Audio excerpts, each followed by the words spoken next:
Her father crouched beside her in a tunnel that smelled of tallow smoke and wet granite, his breath barely visible in the lamplight. He pressed her palm flat against the stone wall and held it there. The rock was cool on the surface, but underneath, it held warmth the way a cast iron pan holds heat long after the fire goes out. "The mountain lags behind the sky," he told her in an accent so thick it sounded like another language. 20 years later, standing between a freezing cabin and a dead mine with a child coughing inside, she felt the stone again. The cabin sat 12 by 16 feet at the base of a granite slope 2 miles above Silverton, Colorado, and it was not a home. It was a box of single-wall pine with gaps wide enough to slide a knife blade through, a cracked stoveplate leaking smoke into the room, and a roof that groaned when wind pressed against it from the west.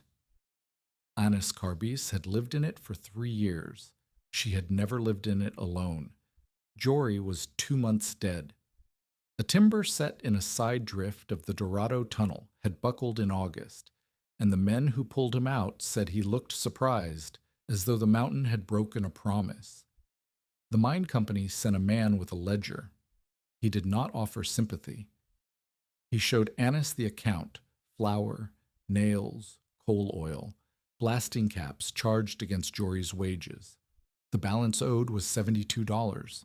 The wages stopped the day the timber fell. Anis had $46 in coin and crumpled notes hidden in a tin under the stove. She had one child, Edie, 9 years old, with her father's square jaw and a cough that worsened when the nights turned cold. She had 2 wool blankets, an auger, a handsaw, a small sledge, 3 iron wedges, 1 cracked kettle, and a promissory note she could not pay. She also had something nobody counted as an asset. 24 feet from her cabin door, cut into the granite slope like a wound that never healed, sat the mouth of the morning star Adit. It had been driven 40 years earlier by men chasing a silver vein that pinched out at 60 feet. They abandoned it the way miners abandon everything, suddenly, leaving behind broken drill steel and a smell of wet stone that drifted downhill on still mornings. Everyone in Silverton knew the morning star was dead ground. What nobody knew yet was that dead ground held a secret Anis Carbis was about to stake her life on. But first, the dead had to find her. Doyle Fitch arrived on a Thursday in late September, riding a mule he had borrowed from a man who owed him $12. Fitch was 42, thick through the shoulders with a beard trimmed closer than most men bothered, and hands that always seemed to be calculating something. He sold firewood. He bought distressed cabins. He lent small amounts at terms that looked generous until the first payment came due. In Silverton, people said Doyle Fitch never cheated anyone. They also said he never needed to, because he was patient enough to let the mountains do it for him. He carried Jory's account in his coat pocket. He had carried it for 6 weeks, waiting for the grief to settle into something he could negotiate with. Anis saw him coming up the track from the front window, which had no glass, only oiled paper that let in a brown underwater light. Edie sat near the stove, peeling the last of 3 potatoes with a paring knife. The stove cracked and ticked. Wind pushed through the wall gaps and made the oiled paper shiver. Fitch tied his mule and knocked once. Anis opened the door because there was no point in pretending she was elsewhere. The cabin was visible from the road. Smoke rose from the chimney. A person could see every detail of her poverty from 50 yards. "Mrs. Carbis," Fitch said. He removed his hat. His courtesy was precise and practiced, the kind that made refusal feel rude. "I've come about Jory's account." He produced the paper.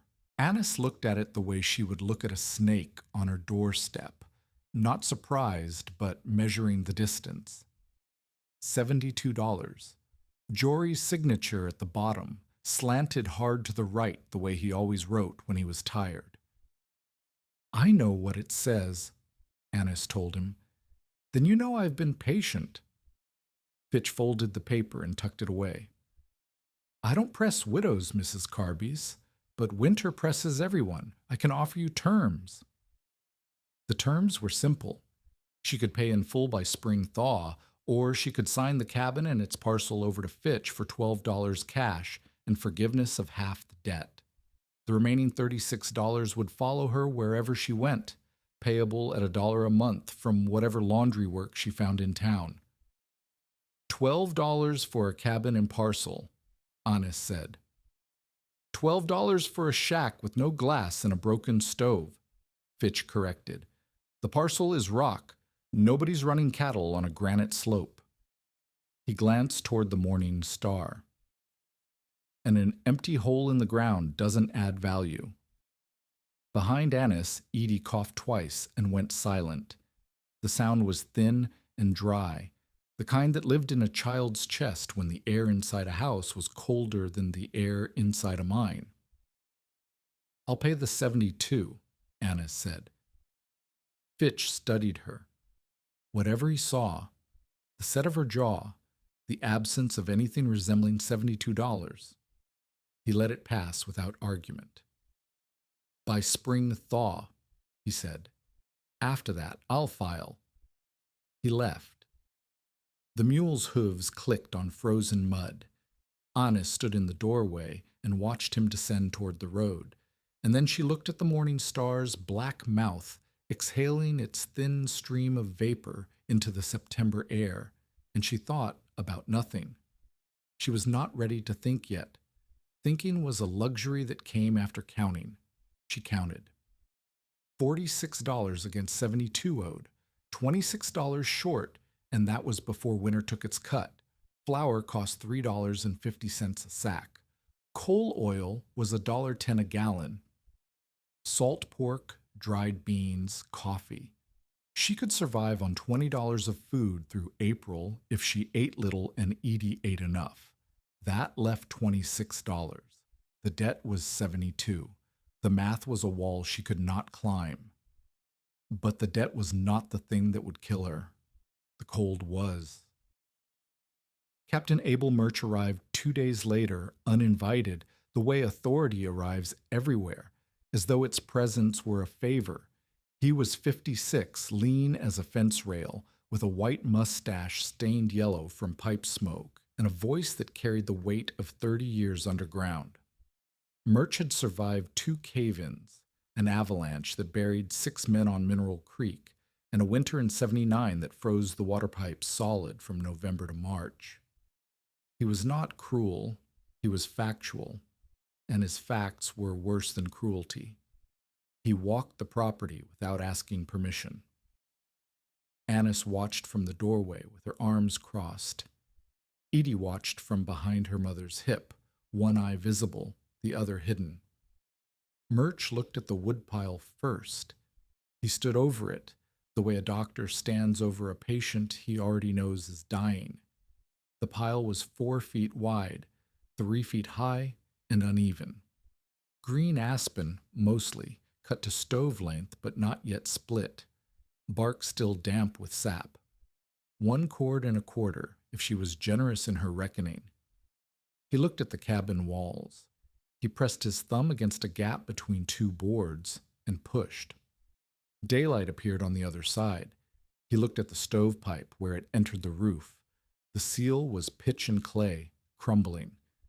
He looked at the oiled paper window. He did not touch it. He did not need to. The paper trembled in wind that should not have reached it. Then he turned to Annis and told her she was going to die. He did not use those words. Murch was a precise man. He used numbers. A freestanding shack in this wind corridor needs 6 cords for winter, he said. 8 if the stove leaks, which yours does. You have 1 and a quarter, and most of it is green. He pulled his pipe from his coat and held it without lighting it, a habit he had when delivering verdicts. Green aspen burns fast, burns cold, and leaves creosote that will block your pipe before Christmas. You'll be feeding that stove every 90 minutes through the night, just to keep water from freezing inside the cabin. I know what green wood does. Honest said. Then you know you're short 5 cords at minimum. Freight rate from Durango is $4 a cord. This late in the season. That's $20 you don't have for wood you can't store because your pile has no shelter and wet wood is worse than green wood. Murch tapped the pipe against his palm. Board in town, find laundry work, keep the girl warm. Boarding in town means signing Fitch's paper. Then sign it. A cabin is lumber. A child is not. The sentence hit harder than Fitch's ledger. Annis felt it land in her chest, right where Edie's cough lived. She looked at Murch and saw not malice, but something worse, certainty. He was a man who had watched the mountains sort people into those who survived and those who did not, and he had already sorted her. Captain Murch, Annis said, how many winters have you spent in a single-wall cabin? None, he replied. I'm not a fool. Then you don't know what a fool can do with one. Murch looked at her for a long moment. Then he looked at the morning star, just as Fitch had, and just as Fitch had, he dismissed it. Don't go in there, he said. Empty minds kill fools quicker than cold does. Bad air, rotten timber, cave in. You put that girl inside a dead adit, and you'll be burying her beside Jory before the snow melts. He left the same way he came, as a fact, walking downhill. Annis stood between the cabin door and the mine mouth. Inside, Edie coughed. Outside, wind stripped the last warmth from the afternoon. The temperature was dropping. September in the San Juans meant frost at night and clear skies that radiated heat upward like an open hand releasing sand. The cabin would be cold by midnight. By December, it would be a pine coffin with a stove. She looked at the cabin's iron latch. Frost was already forming on it, a thin white crust that would thicken as the sun dropped. Then she looked at the iron spike driven into the rock just inside the morning star's mouth, a pin left by the original miners to hang a lamp. No frost.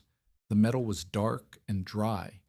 The air coming from the mine was not warm, but it was not killing cold.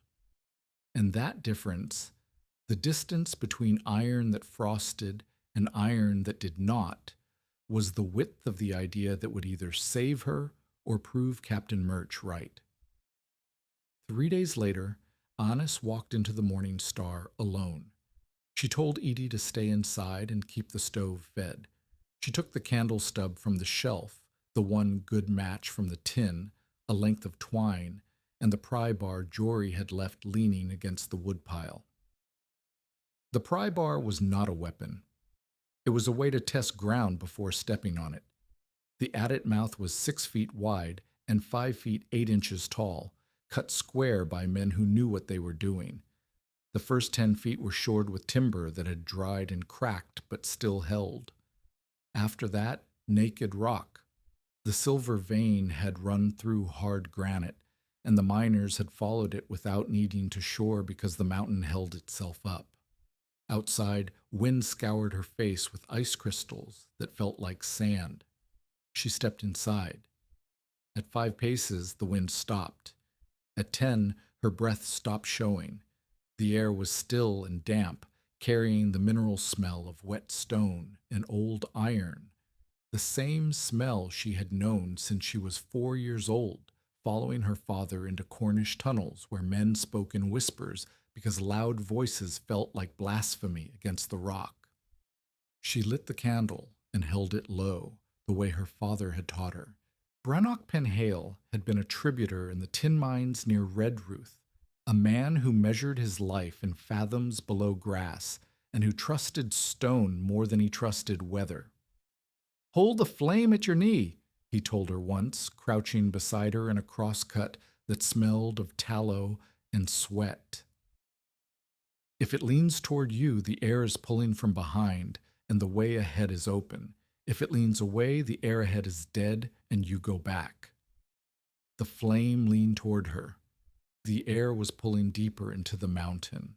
At 20 paces, she stopped and placed her palm against the wall. The granite was cold, but not the bitter cold of outside air. It held the temperature of the earth itself, steady, slow, indifferent to what the sky was doing. She pressed harder. The stone felt the way her father's hands had felt when he came home from a shift, cool on the surface, warm underneath, holding yesterday's heat the way a cast iron pan holds heat long after the fire goes out. The mountain lags behind the sky. Brannock's words, spoken in a Cornish accent so thick it sounded like another language. He had made her touch a tunnel wall in January, and again in July. In January, the wall was warmer than the air outside. In July, cooler. The mountain did not follow the seasons. It remembered them, late and slow, the way an old man remembers a conversation from last week. At 40 paces, the air was still. The candle burned straight and steady. She held her hand in front of her face and felt nothing, no draft, no movement. The temperature on her skin was not comfortable, but it was not dangerous. She guessed 45 degrees, maybe 50. Outside, the air would drop to 15 tonight. Inside the morning star, the rock held its own council. Annis did not imagine heating the cabin with the mine. She was not building a furnace. She was thinking about something simpler and more radical, where the air came from. Her stove and chimney worked by pulling. Hot air rose through the pipe, creating a draft that sucked cold air in through every crack in the cabin walls. On a calm night, the stove pulled gently, and the cracks admitted air at whatever temperature waited outside. On a windy night, the pull doubled, and every gap in the pine boards became a channel for air that was 10, 20, 30 degrees below zero. The stove was not losing to the cold. It was losing to the draft it created, burning fuel to heat air that was immediately replaced by air cold enough to freeze the water bucket. But what if the cracks were sealed and the stove pulled from the mine instead? The idea was not complicated. It was a throat. A controlled stone passage between the cabin and the adit, with a door at each end. Close the cabin's outside gaps. Let the stove draw its replacement air from the passage, which drew from the mine, which held air at 45 or 50 degrees year-round. Instead of replacing heated cabin air with air at 20 below zero, the stove would replace it with air that was already halfway to comfortable. She was not adding heat. She was subtracting loss. The stove would still burn. The chimney would still pull. But every degree the incoming air gained from the mountain was a degree the stove did not have to fight for. 5 cords of wood would become 3. 3 might become 2. The impossible math might close. Annis stood in the dark mine with her candle and ran the numbers like her father ran fathoms. 24 feet from the cabin wall to the adit mouth. A stone passage, dry stacked, 3 feet 8 inches wide, 5 feet 10 inches tall, big enough to walk through carrying a bucket, small enough to hold its heat. 2 doors, one at the cabin end with a hinged baffle she could open by inches to control the flow, one at the mine end to seal off damp and test air before opening. A drainage trench along the right wall to carry meltwater back toward the adit mouth, because wet stone in a sealed passage would rot everything it touched. She needed stone. 9 wagon loads, she guessed, sorted by face and thickness. She needed 30 feet of plank for the doors, the threshold, the trench covers, 8 strap hinges, lime wash for the walls, clay for the gaps, 2 iron hasps. She had $46 and a debt of $72 and a stove that was already cracking worse and a daughter who coughed in the dark. She blew out the candle. In the blackness, the mountain breathed against her face, steady, cool, patient. It did not care whether she was right. It only held what it held. Nell Wicker heard about the passage the way most people in Silverton heard about anything, standing over a pot of beans in the boarding house kitchen while someone else repeated what they had heard from someone else. By the time the story reached Nell, it had already acquired the shape of gossip. The widow Carbis was digging into the morning star, either because grief had turned her head or because she meant to work the played-out vein alone. Nell walked up the slope on Saturday to see for herself. She was 38, wide-hipped, red-handed from years of scrubbing pots and wringing sheets. She was not Annis's friend in any formal sense.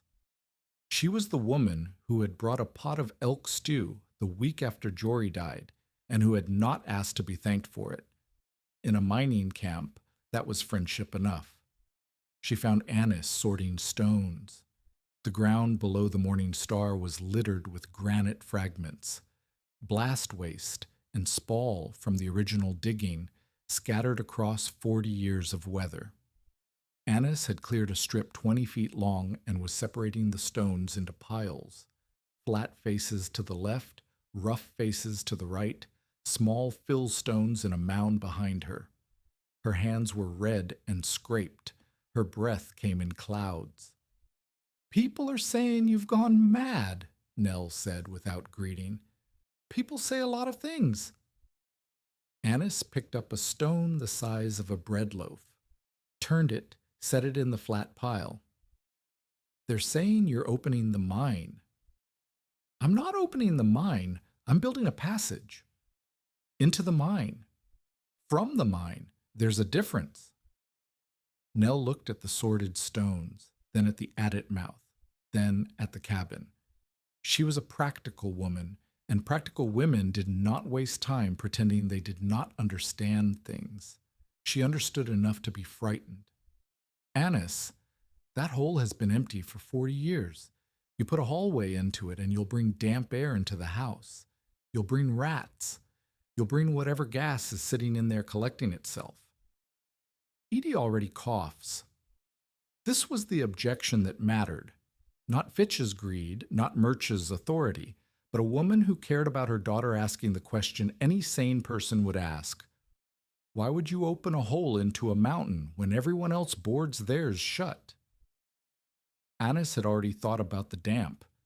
She walked Nell to the adit mouth and pointed at 2 scraps of cloth she had hung inside, one at the first bend, 10 feet in, and one at 40 feet.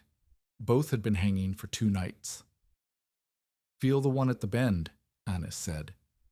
Nell reached in and pressed the cloth between her fingers. It was damp, not soaked but clammy the way a cellar cloth gets in spring. "Now feel the deep one." Nell hesitated. Annis handed her the candle. Nell walked in 30 paces. Annis counted her steps and came back with the cloth. "It's dry," Nell said. She sounded confused. "The damp gathers near the entrance, where outside air meets mine air. Deeper in, the temperature is steady enough that moisture doesn't condense. The passage will draw from deep, and the drainage trench will carry any seep back out. Edie's air will be drier than what comes through the wall cracks now." Nell rubbed the dry cloth between her fingers as though testing it for a lie. She did not say Annis was right. She said, "You'll need hinges for those doors." It was not approval. It was not help. It was the sound of a practical woman deciding not to argue with a stubborn one. But Annis heard it the way a person in deep water hears a rope hit the surface. Not salvation, but direction. Doyle Fitch had been patient with the widow Carbis because patience was profitable, but patience had a shelf life, and the shelf was winter. On a Tuesday in early October, Fitch stood outside the assay office with 3 miners who had come to weigh dust and were lingering because the sun was out and nobody wanted to go underground yet. He was talking about timber prices. Fitch always talked about timber prices the way a preacher talks about scripture, as though the numbers contain moral instruction. When one of the miners mentioned the widow on the slope. "She's building a wall into the morning star," the miner said, stacking stone like a Cornish hedger. Fitch smiled. It was not the smile of a man hearing a joke. It was the smile of a man whose investment was performing exactly as expected.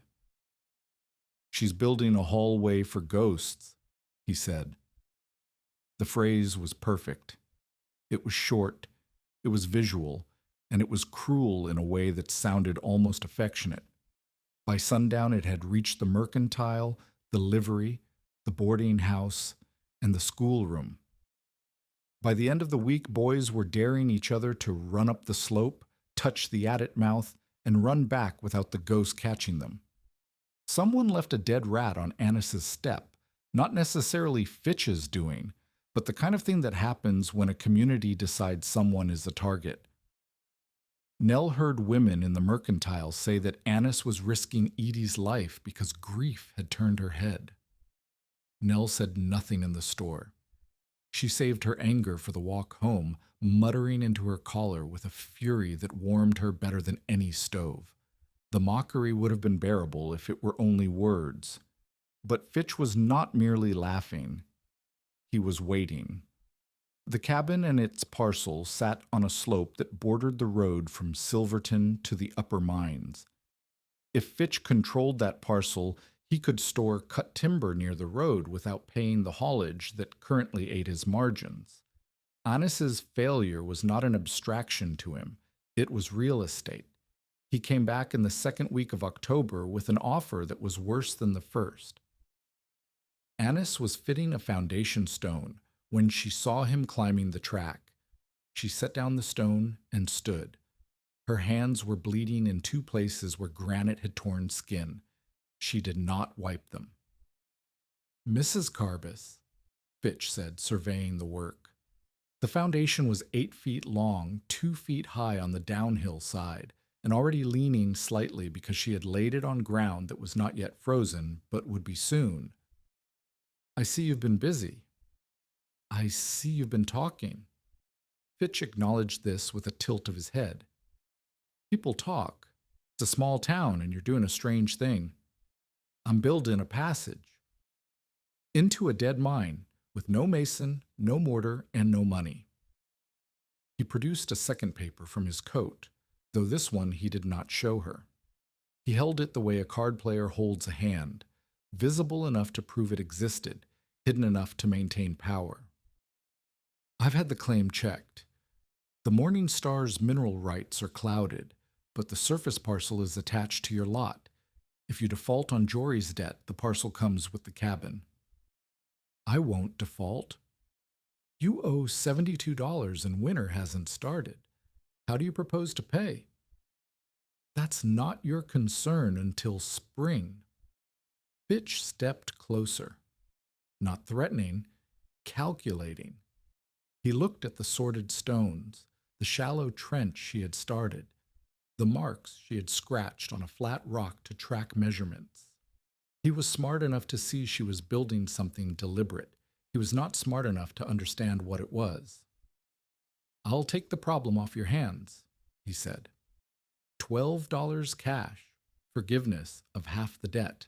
You walk into town with $36 owed instead of 72. Find work. Keep the girl warm. Captain Murch already told me to keep the girl warm. Murch is right. Murch is also the man who told me 6 cords minimum in this wind. If you want my cabin so badly, Mr. Fitch, it's because you know what this slope is worth in timber storage. $12 is an insult, and we both know it. Fitch's smile did not change, but something behind his eyes shifted, the flicker of a man recalculating. He had expected the widow to be desperate. She was desperate, but desperate and stupid were not the same thing. From behind, a voice. "The offer is low, Doyle." Captain Murch had come up the track unnoticed. He stood 10 paces back, pipe in hand, watching the scene the way he watched everything, as evidence to be weighed. Fitch turned. "Nobody asked you to appraise it, Captain." "Nobody needs to ask. $12 for a cabin and slope parcel with road access. You'd sell the timber rights alone for 40. Murch tamped his pipe. "I didn't say she should stay. I said your price is low." Fitch looked between them, the widow with bleeding hands and the mine captain who would not defend her but would not let her be robbed either. He folded the paper back into his coat. "Spring thaw," he said to Annis. "Not a day later." He left. Murch stayed long enough to look at the foundation wall, press his lips together in something that was not approval, and say, "That's going to heave when the ground freezes." Then he left too. Annis stood alone on the slope with 8 feet of wall, bleeding hands, $46, and the knowledge that the foundation she had just spent 3 days building was wrong. She kept building, not because she was confident, because stopping meant signing Fitch's paper, and signing Fitch's paper meant Edie growing up in a boarding house back room, sleeping beside laundry steam, coughing into a pillow that smelled like other people's sheets. October thinned. The aspen on the lower slopes turned gold, then bare. Frost came earlier each morning, staying later each day. Annis worked from first light until her hands shook too badly to grip stone, and then she worked another hour because the light was still there, and the calendar did not care about her hands. She hauled granite from the scree field below the adit in a canvas sling across her shoulders, 50 pounds per load, 12 loads a day when the track was dry. When it rained, the slope turned to mud, and the loads halved. She sorted each stone by face, flat for the outer wall, rough for Harding, small for fill. Her back ached from a place she could not reach. Her knuckles swelled and split. She wrapped them in strips of flour sack and kept lifting. Edie helped when she could. She carried the small stones, the fill pieces no bigger than her fist, ferrying them in Jory's old dinner pail. She did not complain. She counted. "That's 47 today, Mama." "That's 52. The counting was her way of building alongside her mother, and Annis let her keep the tally because numbers made the work feel finite instead of endless. By the second week, the foundation was 8 feet long and 2 feet high on the downhill side. The stones fit reasonably well. The wall looked solid. Annis allowed herself, for one evening, to believe it might hold. Then the ground beneath it began to shift. Murch was right. She had laid stone on frozen mud. And frozen mud was a liar, solid until it thawed in the midday sun, then soft enough to swallow a wall whole. The downhill face bulged outward a full inch overnight. A capstone she had set by hand rocked when she touched it. The wall was not falling. It was leaning, slowly, like a man who has been hit but has not yet realized he should sit down. She pulled the first course apart on a morning so cold her fingers stuck to the iron wedges. 8 feet of work undone in an hour. The stones lay scattered like teeth knocked from a jaw.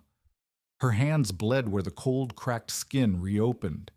She sat on the largest stone and looked at the cabin, the mine, the impossible distance between them. 24 feet. She had covered 8 and lost them. 6 weeks remained before hard freeze, the kind that locked the ground solid until April. Every day she spent rebuilding was a day she could not spend cutting wood or earning money or fixing the stoveplate that now leaked smoke from a crack the width of Edie's finger. The stove consumed green aspen at a rate she could track by the shrinking woodpile, a hand width shorter every 3 days. At that pace, the 1 1/4 cords would be gone before Christmas, and Christmas was the beginning of winter, not the end. She began digging down to bedrock. The passage foundation needed stone on stone, not stone on dirt, but bedrock on the slope sat between 8 and 14 inches below the surface, buried under clay and decomposed granite that came out in heavy, wet scoops. She dug with the hand sledge and the pry bar because she did not own a proper shovel. The trench was 3 feet 8 inches wide, the width of the passage B and 24 feet long. She dug 4 feet a day when the ground was soft, 2 when it froze overnight and had to be broken first. The schoolmistress, a woman named Polly Greer, who had never liked Annis and now had a reason to say so, sent a note home with Edie asking whether the girl might sleep in town until her mother's experiment passes. The note was polite. Its meaning was not. A woman who kept her child on a freezing slope beside an open mine was a woman who might lose that child to the county. Annis read the note at the kitchen table, kitchen being a generous word for a plank laid across two barrels, and felt the ground shift beneath her the same way it had shifted beneath the wall. She was not only building against winter, she was building against judgment, against the slow machinery of a community that had decided she was failing and was preparing to take Edie as proof. She nearly wrote back agreeing. She nearly folded. Then she saw Edie sitting beside the stove with an adit stone in her lap. The stone was 6 inches across, flat, gray, warm from the mine's interior. Edie had carried it down that morning and now held it under her shawl like treasure, pressing it against her chest where the cough lived. Edie looked up. "This one's still warm from yesterday," she said. Annis put the schoolmistress's note in the stove. It burned in 2 seconds. The aspen hissed around it. That evening, Edie asked why her mother was pulling down the wall she had just built. "Because I built it wrong," Annis said. "How do you know?" "Because Captain Murch told me, and he was right." Edie thought about this. She turned the warm stone in her hands. "If he was right about the wall," she said, "maybe he's right about everything." Annis did not answer. She fed another chunk of green aspen to the stove. It hissed and spat sap against the cracked plate. Smoke leaked into the room. Edie coughed. Outside, the morning star breathed its vapor into the dark, and the temperature dropped another 5 degrees toward the number that would decide everything. If you have ever had someone doubt what you were building before they understood what it was, tell us about it in the comments. Because what Annis needed next was not encouragement. It was someone who could look at a pile of scattered stone and see what she was trying to become. That someone arrived on a Thursday. Clement Rowe walked with a limp that turned every step into a negotiation between his left leg and the ground. He was 64 years old, thin as a pickaxe handle, with one eye clouded white from a powder burn that had also taken the hearing in his right ear. He had come to Silverton in 1876 to timber mine shafts and had stayed because the mountains did not care about his limp and the work did not require 2 good eyes. For 30 years, he had built things underground, sets, cribs, bulkheads, chutes. And for the last 5, he had built nothing because his hands shook in the mornings and the mine captains had stopped hiring him. He had not come to help Annis. He had come because he heard a woman was stacking dry stone on a slope, and he wanted to see whether she was doing it badly enough to kill herself. He found her on her knees in the trench, scraping clay from bedrock with the pry bar. The foundation stones were laid beside the trench in order, largest at the base, medium above, small fill stones in a separate pile. She had sorted them by face, which meant she understood that a wall's strength came from the surface it showed, not the mass it contained. That was not nothing. Clement stood above the trench and watched for 10 minutes before he spoke. He watched the way she fitted a base stone, turning it 3 times, testing the seat, rejecting it, selecting another. He watched her check the level by eye, sighting along the top course the way a carpenter sights a board. She was slow. She was careful. She was wrong about several things. But she was not guessing. "You've got the patience," he said. Annis looked up. She had not heard him approach. The wind covered footsteps, and she had been too focused on the stone to notice a shadow. "You haven't got the batter," he finished. "The what?" Clement lowered himself into the trench with the careful, deliberate movement of a man who knew exactly how much each joint would protest. He picked up the stone she had just set and held it at an angle. "Batter, the lean. Each face of the wall has to tilt inward, 1 inch per vertical foot. You're building plumb. Plumb is for houses with mortar. Dry stone needs to lean because the mountain moves, and when it moves, a plumb wall falls outward. A battered wall falls inward, locks tighter, and holds. He set the stone down at the angle he meant. The difference was barely visible. A slight inward tilt that changed the wall from a stack of rocks into a structure that would grip itself tighter under pressure. "Who are you?" Annis asked. "Clement Rowe. I timbered shafts until the shafts didn't want me anymore." He looked at the morning star's mouth. "I also built dry walls in Devon before I came here, which is why I'm standing in your trench instead of minding my business. I didn't ask for help. I didn't offer any. I told you you're doing it wrong. What you do with that is your affair." He climbed out of the trench. Annis watched him go 3 steps, then stop. He turned back. "How thick are your walls?" 2 feet. Make them 2.5 at the base, taper to 2 at the top, and pack harding between the faces." "Harding?" "Small stones, fist-sized, packed tight behind the face stones, so the wall becomes one body instead of 2 pretty skins with air between them. Air is the enemy. Air in a wall is a crack looking for a reason." He left. Annis looked at her wall. 8 feet of careful work that was, she now understood, built to fall. She could ignore him. She could keep building plumb and hope the mountain was kind. She began pulling the wall apart for the second time. Clement came back the next day. He did not announce this. He simply appeared at the trench with a mason's hammer in his belt and a leather pouch of iron wedges he had carried from his room in town. He looked at the stones Annis had pulled and resorted. He looked at the trench, now scraped to bedrock along its full 24-foot length. He looked at the batter she had attempted on the first 4 base stones. "Better," he said. "Not right, but better." He picked up a stone and showed her how to read it. Every stone had a natural bed, the plane along which it had split from the mountain. Set it on that bed, and it rested solid. Set it against the bed, and it would rock, shift, and eventually work loose under frost heave. He made her hold 6 stones and identify the bed by feel, without looking. She got 4 right. He made her do it again until she got all 6. Then he showed her harding. He took the face stones she had set on the outer wall and the face stones she had set on the inner wall and pointed to the gap between them.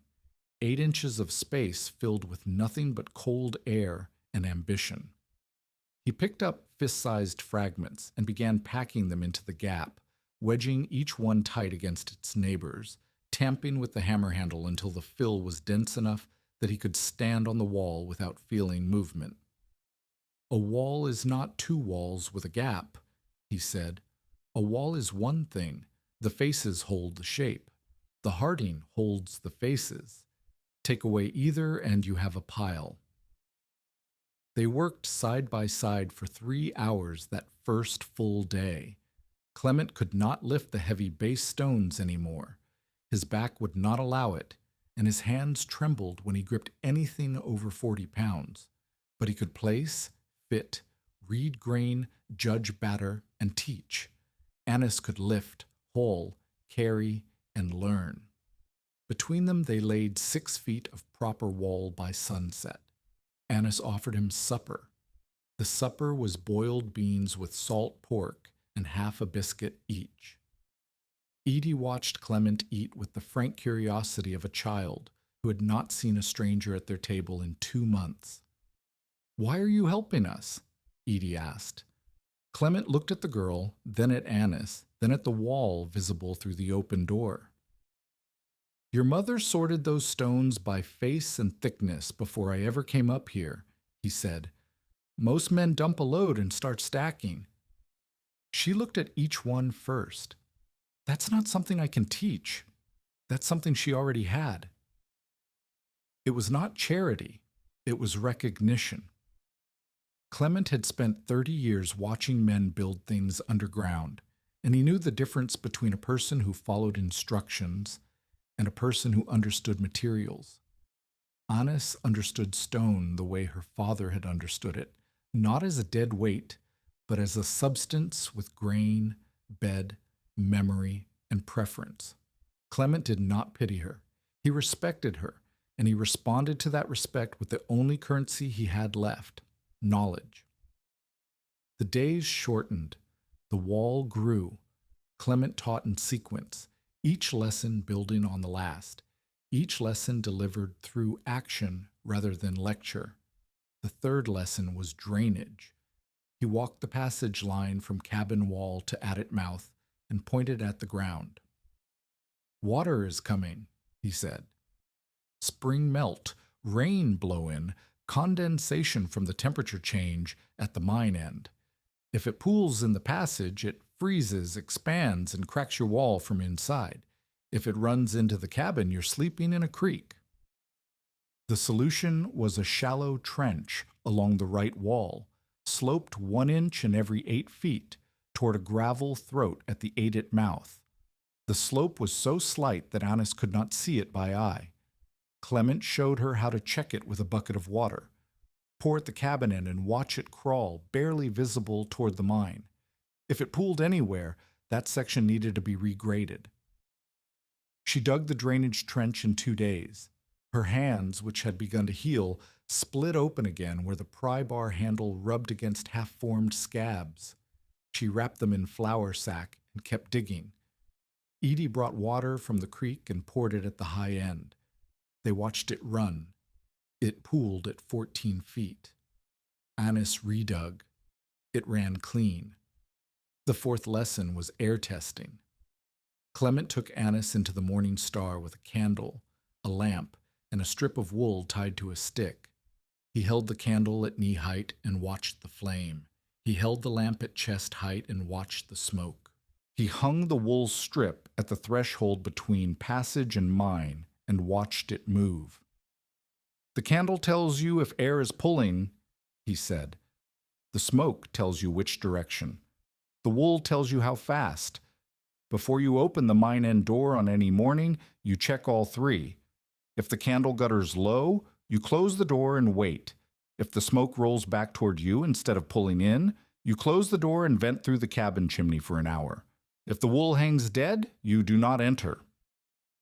"What would make the air bad?" Anis asked. "A collapse deeper in. A pocket of gas released by frost-cracking rock. A dead animal rotting where you can't see it. The mountain doesn't owe you clean air. You earn it by testing."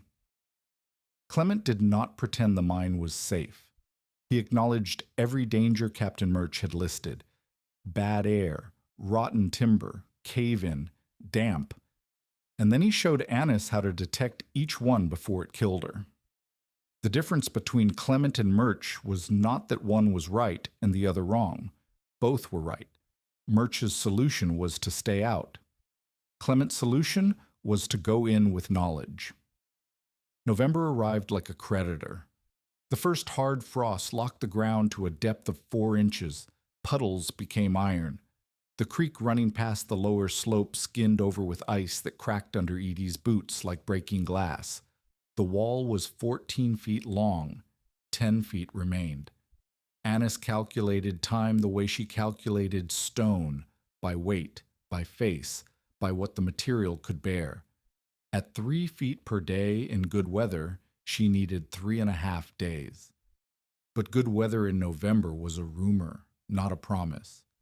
Rain cost a full day. Heavy frost cost half a day because the stones had to be warmed by hand before setting, or the residual moisture between them would freeze and expand overnight, cracking the fit. Wind above a certain speed made hauling dangerous because a 50-pound stone in a canvas sling became a pendulum that could pull a person off the slope. She lost 2 days to rain, 1 to wind, and half a day to a setback that had nothing to do with weather. A mule team that Nell had arranged to haul stone from a talus field below the track refused the icy switchback 50 yards from the work site. The teamster cursed the mules, cursed the ice, cursed the slope, and turned back. 900 pounds of sorted granite sat in the mud below, useless as gold at the bottom of a well. Annis built a sled from 2 planks and a rope. She dragged the stones uphill in loads of 360 pounds per trip, 17 trips in a day that lasted from first light to dark. By the end, her shoulders had stopped hurting, which Clement told her was not a good sign. When the pain leaves, the body has given up arguing, he said. It doesn't mean you're stronger. It means something has torn and stopped telling you about it. He made her rest one day. She did not want to rest. She sat in the cabin and listened to the wind and counted the hours she was losing. Edie brought her a cup of water and one of Nell's biscuits, left on the step that morning without a note. Nell was still not convinced the passage would work, but she had stopped arguing and started leaving food, which was its own kind of answer. The hinge problem nearly ended everything. The passage required 2 doors, one at the cabin end, one at the mine end. Each door needed strap hinges strong enough to hold planks and a wool-stuffed core. Annis needed 8 hinges total. The mercantile had 6. On a Monday morning, she walked to town to buy them and found that Doyle Fitch had purchased the last 2 sets the previous Saturday. Fitch did not need hinges. He had no project requiring strap iron. He had bought them because he understood supply, and removing supply from a person who needed it was cheaper than any lawsuit. Anna stood in the mercantile and felt the walls close. 8 hinges needed, 6 available. 6. 2 in Fitch's possession, offered back at triple the price, which she could not pay. That evening, Nell appeared at the cabin with 2 strap hinges wrapped in a cloth. They were rusted, one bent slightly, salvaged from a ruined smokehouse behind the boarding house. "They're not pretty," Nell said, "but they'll hold a door." Annis took them. "I thought you didn't believe in the passage." "I don't," Nell said, "but I believe in not letting Doyle Fitch win." It was the first time anyone had helped Annis, not out of belief in her plan, but out of opposition to the man trying to stop it. In a mining camp, that alliance was worth more than faith. Captain Murch returned on a day when the wall was 20 feet long and the passage was beginning to look like what it was, a stone throat connecting a cabin to a mountain. He stood at the entrance and looked down the corridor of fitted granite, the battered walls leaning inward, the drainage trench running clean along the right side, the raised plank threshold at the cabin end where Annis had already framed the door opening. He placed his hand on the wall. He pressed. Nothing moved. "The first heavy snow will push the portal inward," he said.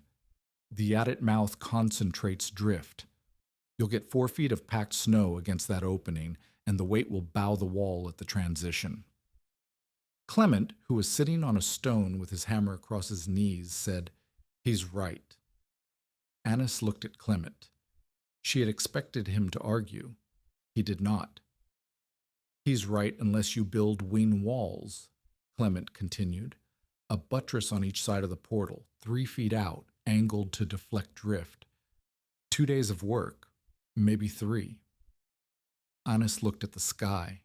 The clouds had the flat gray weight of a ceiling about to lower. She could feel November ending in her bones. "I don't have 3 days." "Then you'd better have 2. Clement stood. His hands were shaking. He gripped the hammer to stop them. "Captain, are you going to help, or are you going to stand there being right?" Murch did not help, but he did not leave. He watched them work, and when Annis set a wing wall stone at the wrong angle, he said so. When Clement's hand shook too badly to place a capstone, Murch held it steady while Annis fitted the hearting beneath. He did not participate. He supervised, which for a mine captain was the same thing as caring. The wing walls took 2 days. They finished on a Thursday evening, the same day of the week Clement had first appeared. The passage was 24 feet of dry stacked granite. 2.5 feet thick at the base, 2 feet at the cap, battered inward, hearted solid, drained clean, buttressed at the portal. It was not beautiful, it was correct. But the passage was a throat without a voice. The doors were not yet hung. The baffle was not yet built. The cabin wall had not yet been sealed. And that night, the first real cold came, the kind that did not negotiate. The water bucket inside the cabin froze solid by dawn. Edie slept with both blankets and the warm adit stone pressed against her chest. Annis slept sitting up beside the stove, feeding it green aspen every hour, watching the smoke leak through the cracked plate, and wondering whether she had built a miracle or a tomb. Completion arrived without ceremony. Annis hung the mine end door on Nell's salvaged hinges, reinforcing the bent one with a scrap of iron strap that Clement shaped over the boarding house cook stove while Nell looked the other way. The cabin end door she built from 2 layers of plank with a wool blanket sandwiched between them, 3 inches thick, heavy enough that Edie needed both hands to push it open, tight enough that when Clement held a candle to the edge, the flame did not flicker. Clement made her plane the cabin door's edge twice. The first time, light showed through at the top left corner, a sliver no wider than a thread, but Clement put his eye to it and said, "That's a highway for cold air. Plane it again." She planed it. The door sealed. The wool strip hung inside the passage at the cabin threshold, motionless. The first test was a night in late November when outside air dropped to 11 degrees. Annis closed the cabin's outer gaps with clay and flour paste, stuffing the worst cracks with rags soaked in tallow.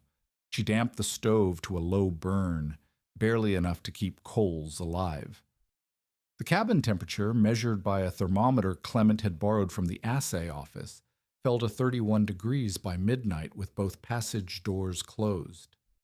At midnight, Annis opened the cabin side baffle 2 inches. The wool strip lifted inward, not violently, but steadily, a slow pull that meant the stove's chimney draft was drawing air through the passage instead of through the sealed wall cracks. She waited an hour. By 1 in the morning, the cabin read 38 degrees. The passage read 47. The deep mine, tested by Clement at 40 paces, read 51. The stove was burning the same handful of kindling it had been burning all evening. The air entering the cabin was not warm, but it was not 11 degrees. It was 47 degrees, pulled from a mountain that remembered October's heat the way an old man remembers last week's conversation. Not warm enough for comfort, warm enough to matter, warm enough to close the gap between 6 cords and 2, warm enough that Edie stopped shivering in her sleep and rolled onto her side, still holding the adit stone. Annis sat awake until dawn, watching the wool strip, feeding small sticks to the stove, checking the thermometer every 30 minutes. The numbers held, the stone held, the mountain held. In the morning, she opened the front door and saw her breath explode into fog. The outside air was 9 degrees. The woodpile was shorter by 3 sticks. It was the first victory. It was not the last test. Murch came to see the results. He stood inside the passage with his hand on the wall and his pipe unlit and said, "A fair night proves nothing. Storm wind is a different animal." He was right. A calm, cold night meant still air, steady draft, predictable flow. A storm meant gusting wind that would hammer the cabin from the west, destabilize the chimney draw, force pressure changes through every remaining gap, and test the passage doors with lateral force they had not been designed to resist. "I know," Annis said. "Do you?" Murch looked at her. "Because the storm won't tell you it's coming inside. It'll push air backward through your passage and fill the cabin with whatever the mine is holding. If that's bad air, you won't smell it until you're on the floor. That's what the wool strip is for. If it reverses, I close the baffle. And if you're asleep?" Annis did not have an answer for that. Clement, sitting by the stove because his legs would not carry him up the slope that morning, said, "She'll learn to sleep light. Every miner does." Murch left unconvinced. Doyle Fitch, who had heard about the test through the network of gossip that passed for communication in Silverton, responded by spreading a new rumor. The widow Carbis was sleeping her daughter beside mine gases because she was too proud to board in town. The rumor was more dangerous than the mockery because it carried a grain of truth. Abandoned mines held real dangers, low oxygen pockets, pockets of carbon dioxide that settled in low points, methane seeps in coal measures, though the Morning Star was a silver adit in granite, not coal. The fear was not irrational. It was imprecise, and imprecise fear was harder to fight than outright lies. Clement acknowledged it. Fitch is not wrong that mines can hold bad air, he told Annis. He's wrong that you haven't accounted for it, but you can't prove a negative. You can only prove the test. On a Tuesday evening in early December, a telegraph notice arrived in Silverton. A hard front had crossed the divide faster than expected and would reach the San Juans within 48 hours.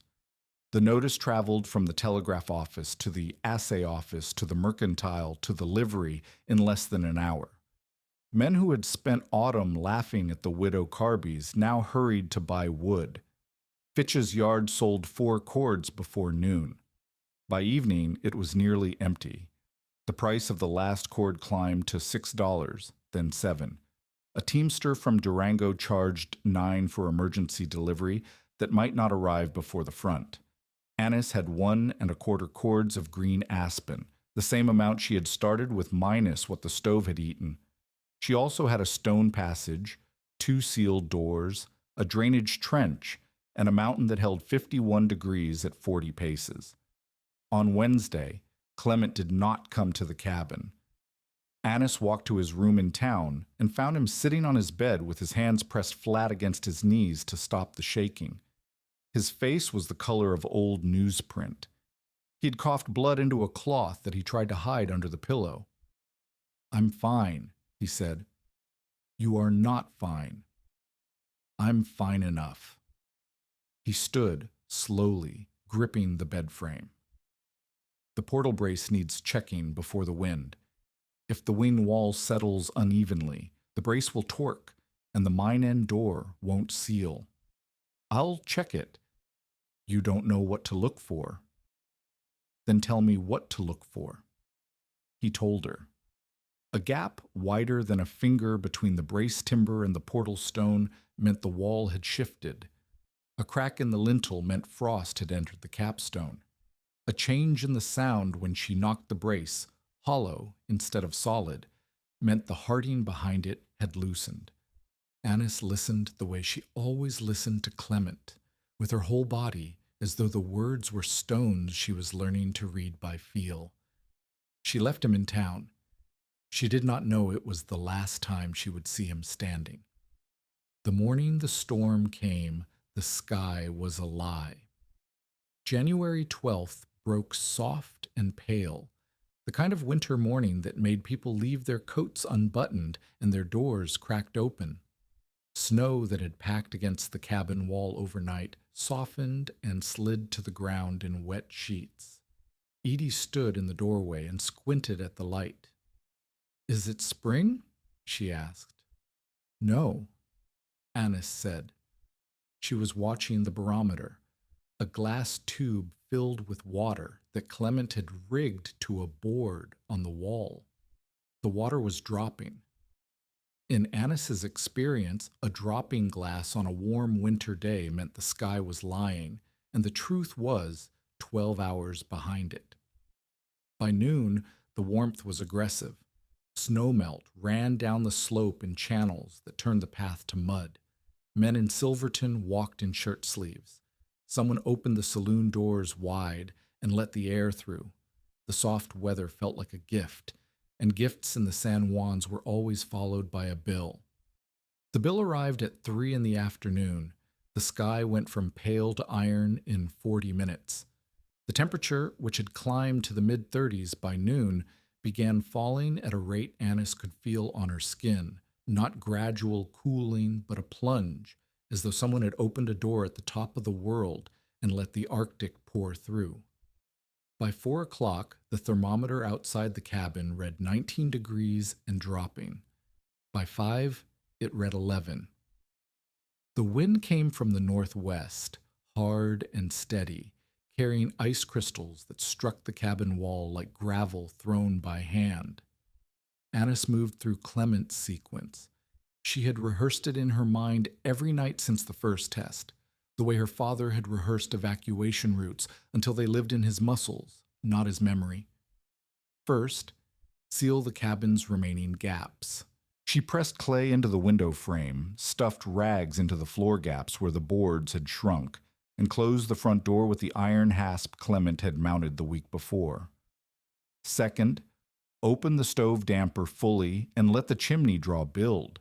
The stove needed a strong pull before the passage opened, or the first rush of mine air might carry damp and smell into the cabin before the draft direction was established. Third, test the passage. She lit the candle and held it at knee height inside the stone corridor. The flame leaned toward her. The mine was pulling air in, which meant the passage air was moving from mine toward cabin. Correct direction. She held the lamp at chest height. The smoke flowed smoothly inward. No pockets, no dead spots, no reversal. Fourth, crack the mine end baffle 2 fingers width, not fully open, 2 fingers. The wool strip at the inner door lifted inward. Air that smelled like wet stone and old iron drifted into the passage. Fifth, open the cabin side door 3 inches. The wool strip in the passage continued pulling inward. The air entering the cabin was cool and mineral-scented and 47 degrees. Outside, the wind screamed past at 11 degrees and falling. Edie sat beside the stove with her adit stone in her lap. She had stopped shivering. The cabin temperature, which had plunged to 28 degrees before Annis opened the passage, began climbing. 31, 34, 38. The stove was burning a small pyramid of split aspen, nothing extravagant, nothing that would eat the woodpile faster than the night would last. The passage was feeding the draft. The mountain was doing the work that 5 cords of wood could not. By 7 o'clock, the storm found its full voice. Wind hit the west wall with a force that made the pine boards groan and the oiled paper window bow inward until Annis thought it would tear. Snow did not fall. It drove sideways, packing against every vertical surface. The temperature outside passed through 0 and kept going. The cabin held 42 degrees.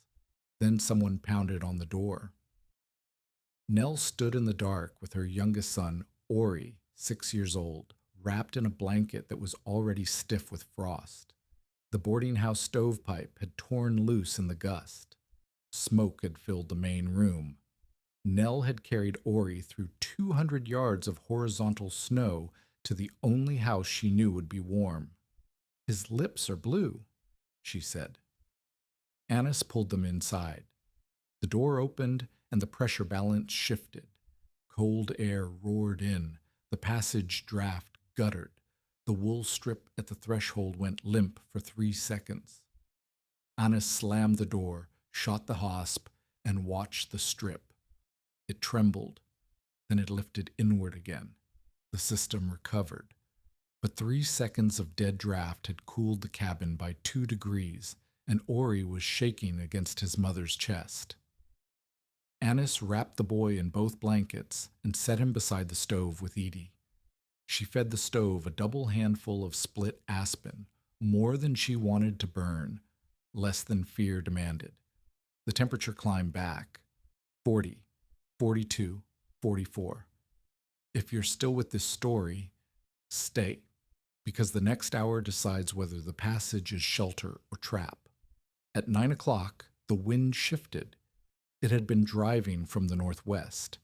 Now it swung west, a harder angle that struck the cabin broadside, and for the first time pushed directly into the adit mouth. The mine end door rattled on its hinges. The wool strip in the passage reversed, no longer pulling inward, but pushing outward toward the cabin.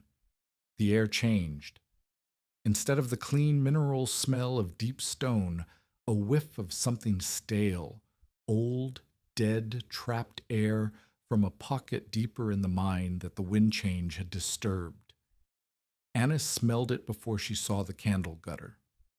She crossed the cabin in 3 steps and closed the cabin side baffle to a crack. The wool strip stilled. She closed it fully. The strip hung dead. "What's wrong?" Nell asked. "The wind reversed the draw. The mine is pushing instead of pulling." "What does that mean?"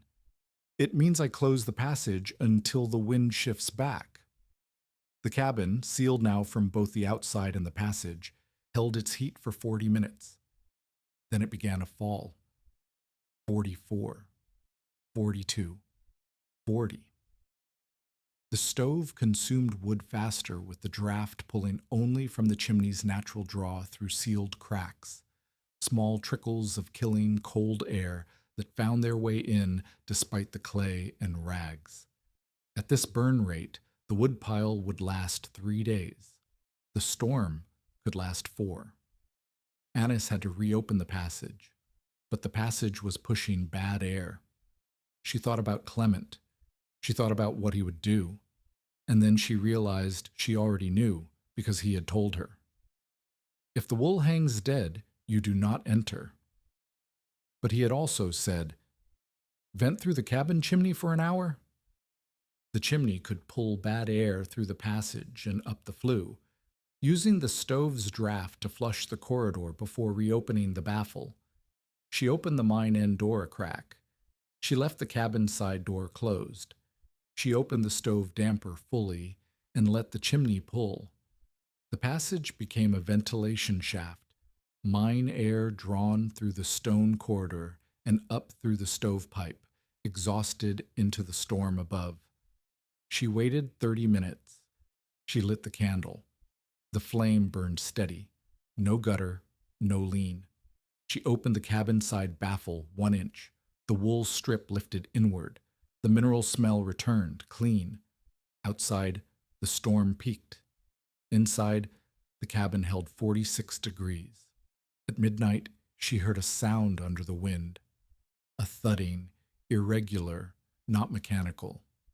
She pressed her ear to the passage wall. The sound came from the mine end. Someone, or something, was hitting the portal. She could not open the front door. Opening the front door had cost her 2 degrees and 3 seconds of dead draft. In the full storm, it would cost more. She could lose the pressure balance entirely. She could lose the children. She tied Jory's rope around her waist, gave the end to Nell, and crawled into the passage. 24 feet of stone corridor in near darkness, the candle guttering in the air movement, her hand scraping the drainage trench, the stone walls cold and close. At the mine end door, the pounding was louder. She pressed her palm against the plank. It vibrated. She opened the mine end door. Clement lay against the wing wall, half buried in drift snow that the wind had packed into a solid wedge. He had gone to check the portal brace, because of course he had, because he could not stop being the man who checked things, and the storm had caught him on the slope. His coat was white. His beard was rimed with ice. His hands, gloveless, were the color of tallow. He had been pounding the door with the heel of his mason's hammer because his fingers could no longer close. "Don't drag me in yet," he said. His voice was a whisper that the wind tore apart. "The lower vent stone, clear it first. If you bring me through with the vent blocked, the passage will reverse and smoke the cabin." Even dying, he was teaching. Annis found the vent stone, a flat piece at the base of the portal that Clement had set loose so it could be removed to allow ground-level air exchange. Drift snow had packed against it. She cleared the snow with her bare hands, pulled the stone free, and felt cold air rush past her ankles into the mine. The passage draft stabilized. The candle flame leaned inward. She dragged Clement through the passage. He weighed less than she expected, as though the storm had taken something besides warmth. His legs scraped the drainage trench. His hammer dragged behind him, still gripped in his frozen hand. Inside the cabin, Nell wrapped him in the third blanket, the one Annis had been saving for a purpose she had not named. Edie pressed the warm adit stone against his chest the way she pressed it against her own. Ori, who had stopped shaking an hour ago, watched with round eyes from beside the stove. The cabin held. 46 degrees, dipping to 44 when the wind gusted hardest, climbing to 52 when Annis fed the stove at 2 in the morning and the passage air mixed with the chimney heat. Outside, the world was dying. A miner named Vester Klein froze 2 fingers trying to reach the assay office in the dark. Captain Murch's cabin lost 3 shingles from the roof, and by morning the snow had drifted through the gap and frozen the water bucket to the floor. An old prospector named Tenby Cade died in his freestanding shack after the stovepipe clogged with creosote, and the fire went out. They found him seated in his chair with his boots on, and one mitten burned where he had tried to restart the fire with numb hands. Annis did not know about Tenby Cade. She did not know about Murch's roof or Klein's fingers. She knew only the small, warm room where 4 people and 2 children breathed fog and listened to the wind and watched the wool strip pull inward, steady as a heartbeat, while the mountain held its warmth against the night. At dawn, the storm had not passed, but it had softened the way a fist relaxes after holding too long. The temperature outside was still below 0.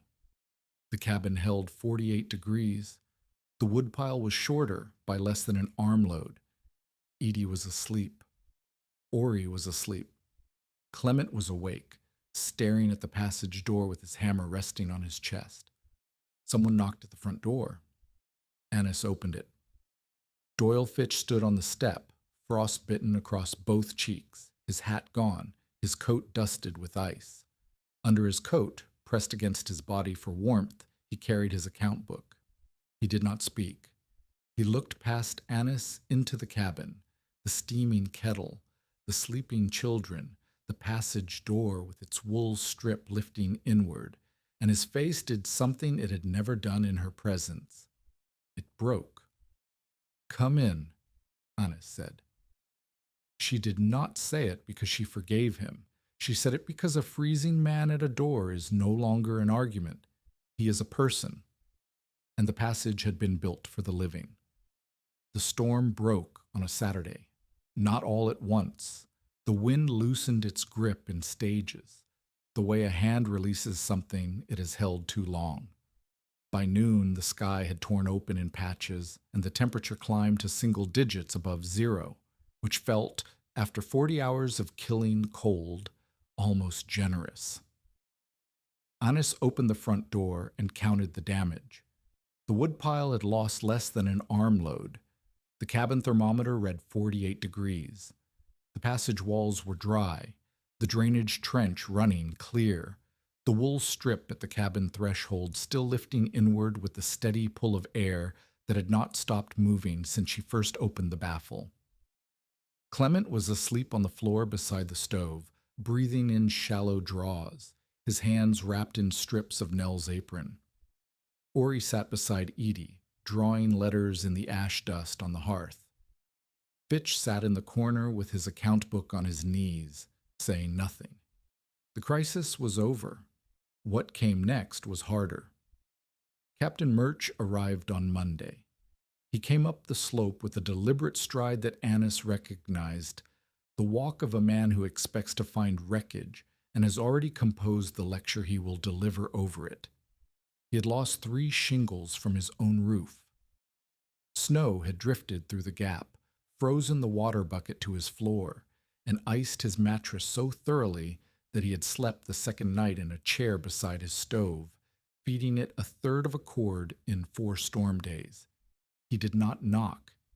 He pushed the cabin door open and stood in the frame, pipe in hand, looking at the room the way he had looked at Annis's foundation wall 2 months earlier, as evidence to be weighed. The kettle was steaming on a stove that burned almost nothing. Clement slept under blankets. Nell's boy was alive and pink-cheeked. Edie had chalked numbers on the wall beside the door in a column so neat it looked like a ledger. Outside below 0. Passage 49. Cabin before fire 44. Cabin after fire 51. Murch read the numbers. He read them again. Then he walked into the passage without asking permission. Annis followed him. He moved slowly, his hand trailing along the left wall, feeling the batter, testing the hearting with his thumb, pausing at the drainage trench to look at the grade. At the mine-end door, he opened the baffle and held his face to the gap. The air coming through was cool, damp, and steady. 51 degrees. The same as it had been in September, the same as it would be in April. He closed the baffle. He turned to Annis. "I told you empty minds kill fools," he said. "So you did." Murch placed his palm flat against the passage wall. He held it there for a long time, the way Annis's father had held his palm against Cornish rock, not measuring, but listening. "This one was not empty," he said. "You filled it with sense." He did not soften. Murch was not a man who softened, but something in his posture changed. A settling, as though a load he had been carrying shifted to a different shoulder. He pulled his pipe from his coat and pointed the stem at the wing wall, the drainage trench, the wool strip hanging at the threshold.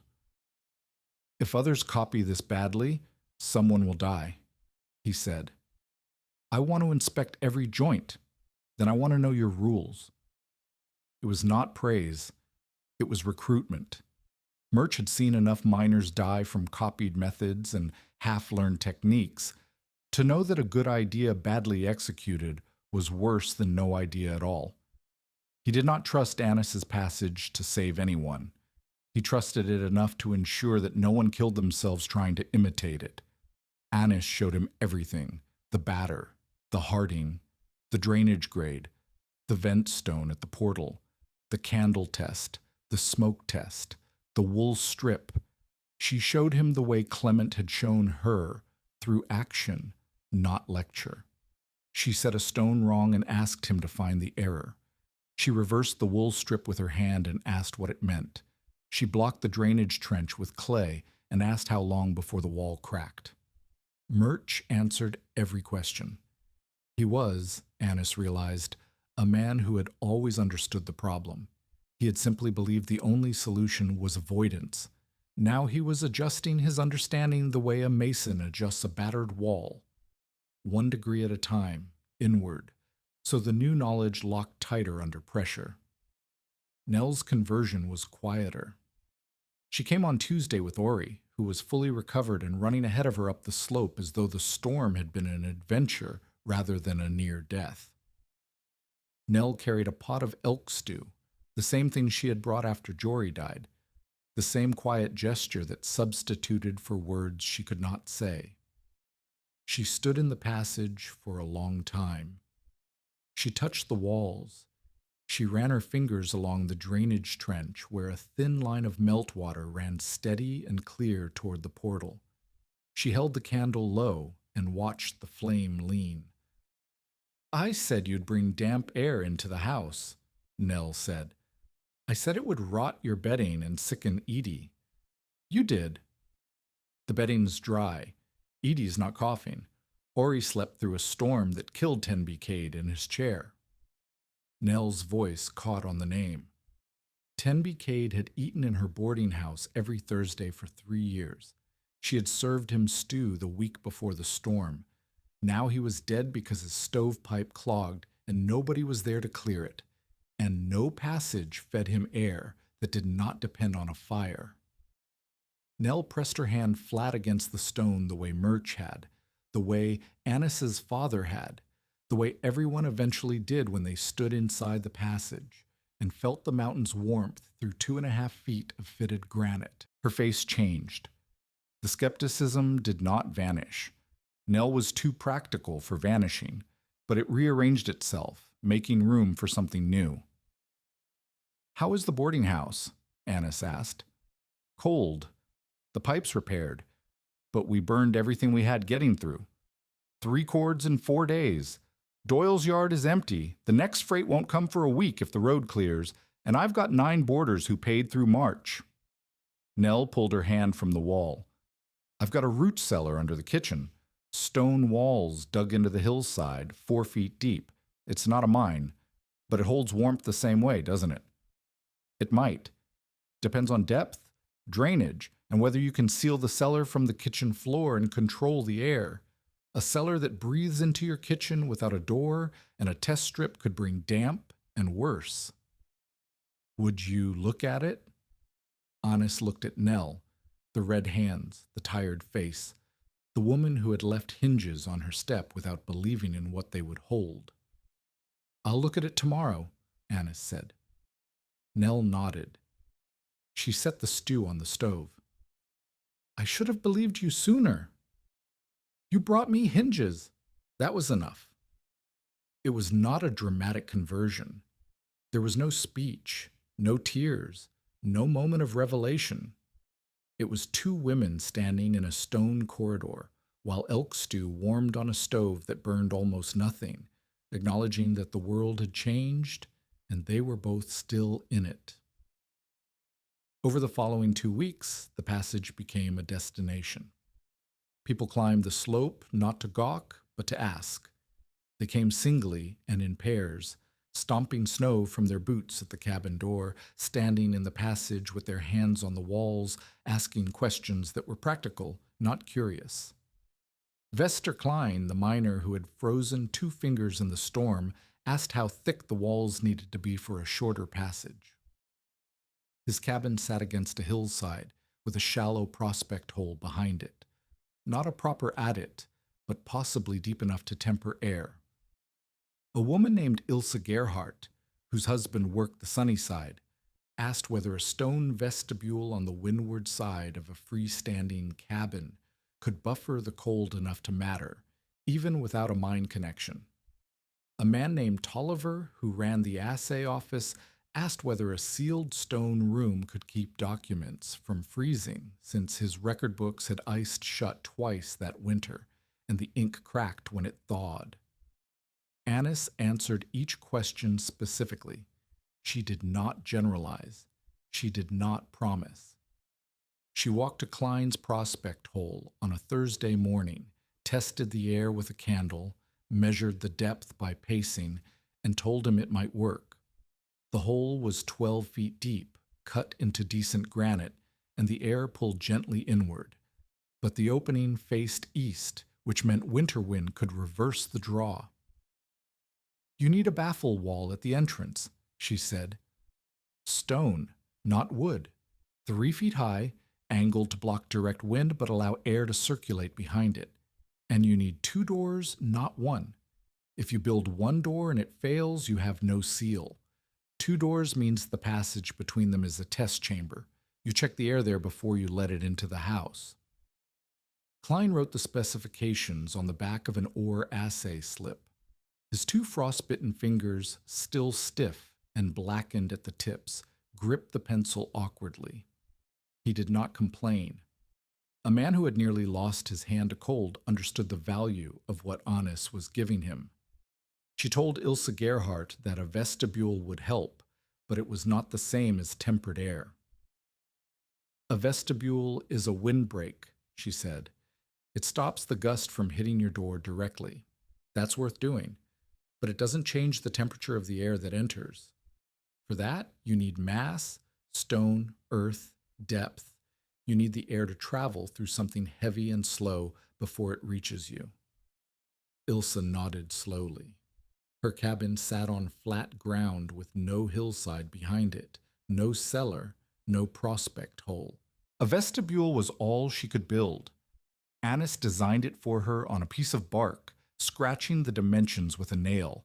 8 feet long, 4 feet wide, dry stacked stone battered inward, 2 doors at each end.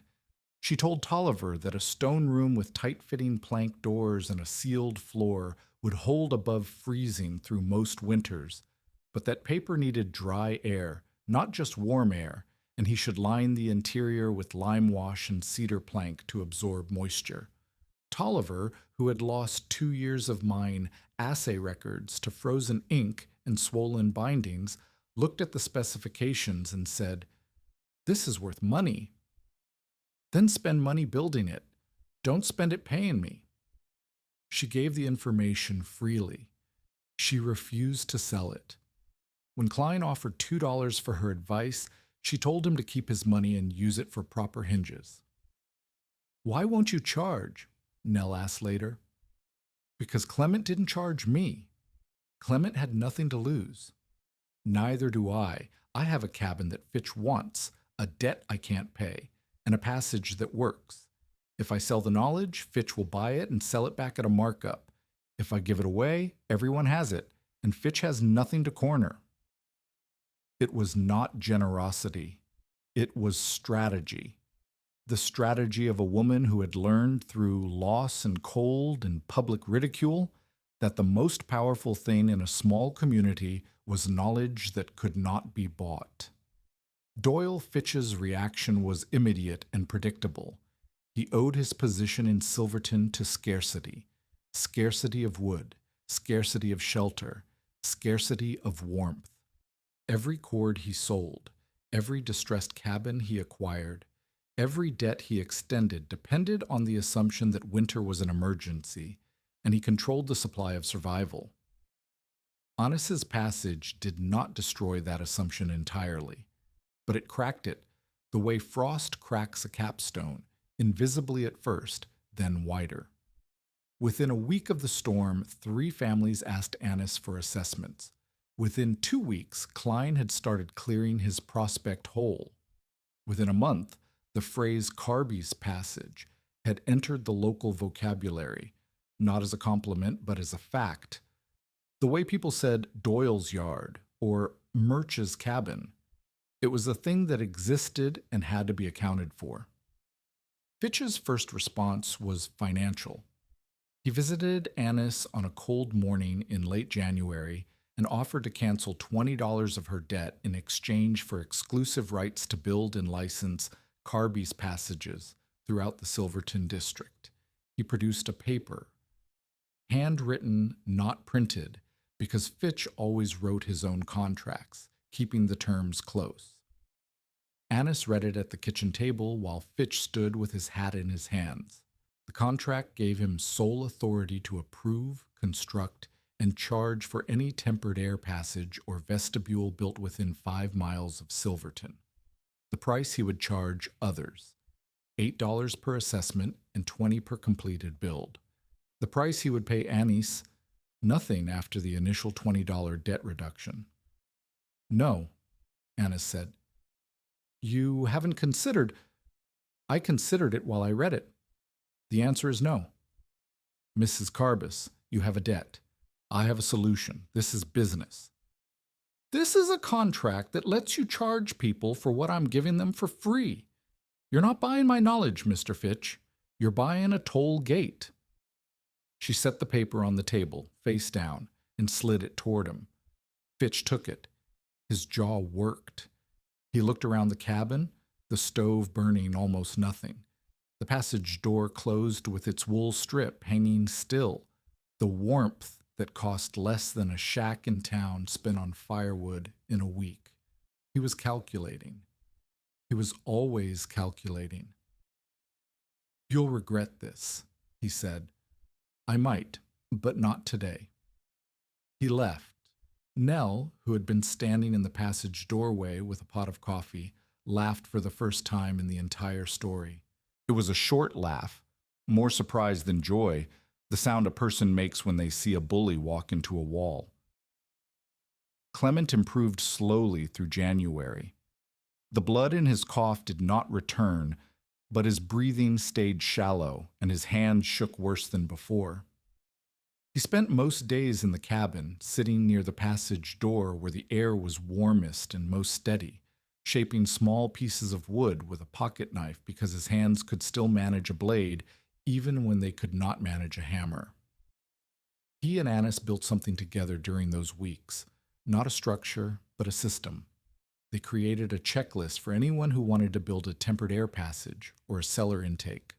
The list was written on a plank in charcoal because paper was expensive and planks were not. 2 doors, minimum, 1 at the source, 1 at the cabin. Drainage trench, sloped 1 inch and 8 feet, gravel throat at the low end. Candle test every morning before opening the source door. Smoke test if the candle gutters. Wool strip at the cabin threshold checked before sleeping. No vertical shaft connections. Vertical shafts create chimney effects that reverse without warning. No rotten timber in the passage or within 20 feet of the source. No sleeping with the baffle wide open. No copying without inspection by someone who has built one. The last rule was Clement's. Knowledge without labor is dangerous, he said. A man who reads a list and thinks he understands dry stone is a man who will die under a wall he built wrong. Their conversations deepened during those weeks. Clement talked about Devon, the farms where he had learned dry stone before he learned mining, the hedgerows that had stood for 200 years because the builders understood batter and hearting, and the patience of granite. He talked about coming to America in 1862, a young man with a trade and no money, landing in New York and walking west because the mines were west and the farms were already claimed.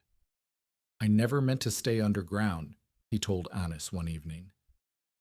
I meant to build walls above ground, but underground paid better, and once you're underground, the surface starts to feel like someone else's country. Annis understood.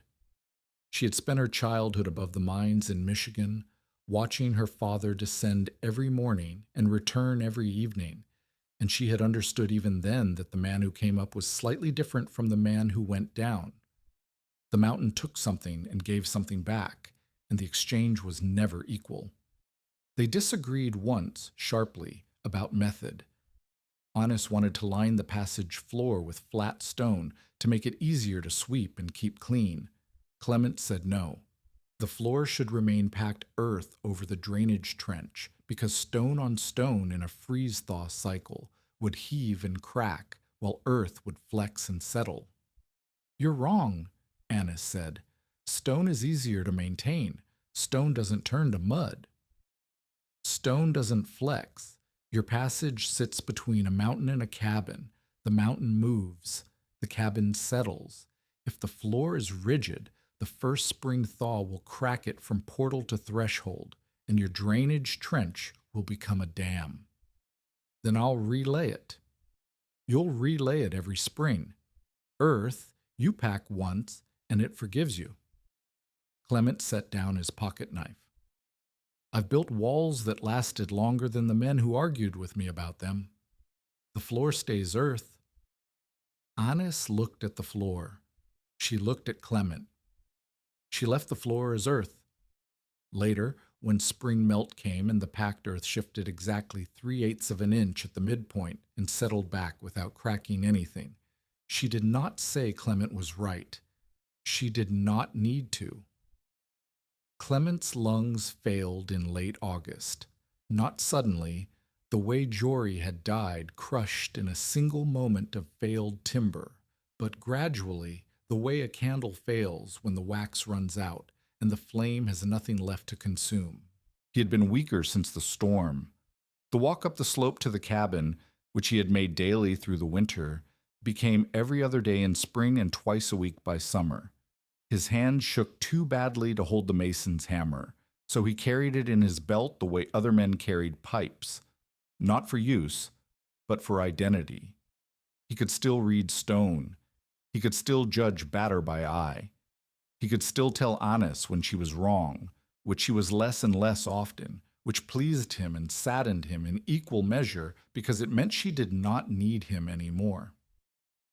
In the third week of August, he asked Annis to walk him through the passage at dusk. The request was unusual. Clement had walked the passage hundreds of times, but Annis understood it the way she understood stone, by feel, not explanation. Something in his voice told her this walk was not about inspection. They entered from the cabin end. The passage was cool and dry, the air moving gently inward, the wool strip lifting. August in the San Juans meant warm days and cool nights, and the passage temperature held steady at 53 degrees, cooler than the outside air for the first time since spring. The mountain lagged behind the sky. It always would. Clement walked slowly, one hand trailing the left wall. At the midpoint, he stopped. He pressed his palm flat against the stone, a piece of granite the size of a loaf pan, set with its natural bed horizontal and its face smooth from 30 years of wind before Annis had pulled it from the scree field. He tapped it with his knuckle. The sound was solid, dense. The heartening behind it was packed tight. The batter was correct. "That one will outlast all of us," Clement said. They stood in the passage for a long time. The air moved past them, patient and cool. The mountain breathed. Somewhere above, evening light was turning the granite slopes gold and then gray, and the aspens along the lower creek were already thinking about autumn. Down here, in the stone throat Annis had built with her hands and Clement's knowledge, the temperature was what it was and would be what it was, indifferent to the seasons, holding yesterday's warmth the way memory holds what matters and lets the rest go. Clement died on a Tuesday in his room in town. The woman who kept the boarding room found him in his chair, still dressed, his coat buttoned, his boots on. He looked, she said, like he had been about to go somewhere. Annis learned of it at noon when Nell came up the slope with the news and a face that said she had been crying but would not admit it. They stood outside the cabin and said nothing for a while. The morning star breathed its vapor into the August air. A hawk circled over Sultan Mountain. The next morning, Annis found Clement's mason's hammer on her step, wrapped in a flour sack. No note, no name. Someone in town, she never learned who, had known where it belonged. She hung it above the passage door on an iron spike next to the thermometer. The handle was dark with hand oil from 30 years of grip. The head was nicked and scarred from 10,000 stones fitted into walls that would outlast the men who argued about them. She did not cry. She fed the stove a single stick of aspen and watched the wool strip lift, and thought about a man who had come to see if she was building badly enough to kill herself, and had stayed because she was building well enough to learn. November 1888 arrived with a test Annis had not expected and could not have prepared for without the months that preceded it. A wet snow fell for 2 days. Not the killing cold of January, but heavy, dense, the kind that packed onto roofs and slopes and accumulated weight until something gave. On the third morning, a small slide broke loose above the road and buried the front door of a cabin belonging to a family named Strand. Nobody was hurt, but the slide also struck the back wall of Nell's boarding house, cracking the stovepipe for the second time in a year and driving snow through the kitchen window hard enough to shatter the last pane of glass in the building. Clement was gone. Murch was away, checking a mine shaft on Red Mountain that had flooded during the thaw. Annis was the only person on the slope who understood stone, air, and cold well enough to organize a response. She did not hesitate. Hesitation was a luxury for people who had someone to hesitate with. She organized 3 teams from the people already on the slope: miners, wives, older children strong enough to shovel. The first team, led by Vester Klein, cleared the snow from the Strand cabin door using shovels and a mule-drawn scraper borrowed from the livery. The Strand family had 2 children under 5. The snow had packed so hard against the door that Klein's men had to cut through it with picks before the shovels could finish. Annis told Klein to clear a path to the road first, then dig out the door, because a clear path meant the family could evacuate if the cabin roof failed under the weight. The second team, led by Nell, checked every stovepipe and chimney on the slope for cracks, blockages, or loosened joints. This was the invisible work, the work that saved lives without anyone seeing it. Nell went cabin to cabin with a lantern and a piece of mirror glass, checking draft by watching smoke direction, tapping pipes to listen for the hollow sound that meant creosote buildup or a loose seam. She found 3 cracked joints and 1 pipe blocked so badly that the family inside had been breathing smoke for hours without realizing the headaches and nausea were not from the cold. The third team, led by Annis herself, brought children and elderly people from exposed cabins to the passage. An old miner named Peak, 71 years old with a cough worse than Edie's, refused to leave his cabin until Annis told him she would carry him herself if he did not walk. He walked. He muttered about pride the entire way up the slope, then fell asleep against the passage wall within 10 minutes, warmer than he had been in his own cabin since November. The passage was not designed to hold 12 people. It held 12 people. They sat along the walls, blankets over their shoulders, children between adults, breath rising in thin clouds that the steady draft carried away. Annis opened the baffle to 4 inches, wider than she had ever set it, and the increased airflow kept the passage breathable, even with a dozen bodies exhaling fog. Edie moved through the group with a water bucket, offering tin cups, counting heads the way she counted stones, precisely as though the numbers themselves were a form of care. Doyle Fitch arrived on the second day of the slide crisis. He had not been invited. He walked up the slope with his coat buttoned high and his account book absent, the first time Annis had seen him without it, and he attempted to take command. "We need to clear the road first," he told Klein. "If the road's blocked, no freight comes and no wood comes. I can have a team from town." "The road can wait," Annis said. "The chimneys can't." "I've been handling supply in this town for 15 years. I know what a blocked road costs." "You've been selling supply in this town for 15 years. Handling it is different." Annis pointed at Nell's team, already on the second cabin, Nell's mirror flashing in the low light as she checked another pipe. A cracked stovepipe with a blocked chimney fills a sealed cabin with smoke in 20 minutes. The family on the lower track, the one Nell just found with the blocked joint. They had headaches, and the youngest was vomiting. 20 more minutes, and they'd have been on the floor. A blocked road means cold people wait for wood. Dead people don't wait for anything. Fitch opened his mouth. Klein, who had 2 frostbitten fingers and a memory of the January storm that lived in his hands every cold morning, said, "She's right, Doyle. We clear the chimneys first. I've been where that road leads, and it's not a place that matters more than breathing." Fitch did not argue further, but he did not help either. He stood on the slope and watched Annis direct the teams with the calm efficiency of a woman who had learned to read danger the way her father read stone, by feel, by test, by the steady patience of checking before trusting. He watched the community organize itself around her and saw, perhaps for the first time, that his kind of power, the power of supply and debt and scarcity, was not the only kind.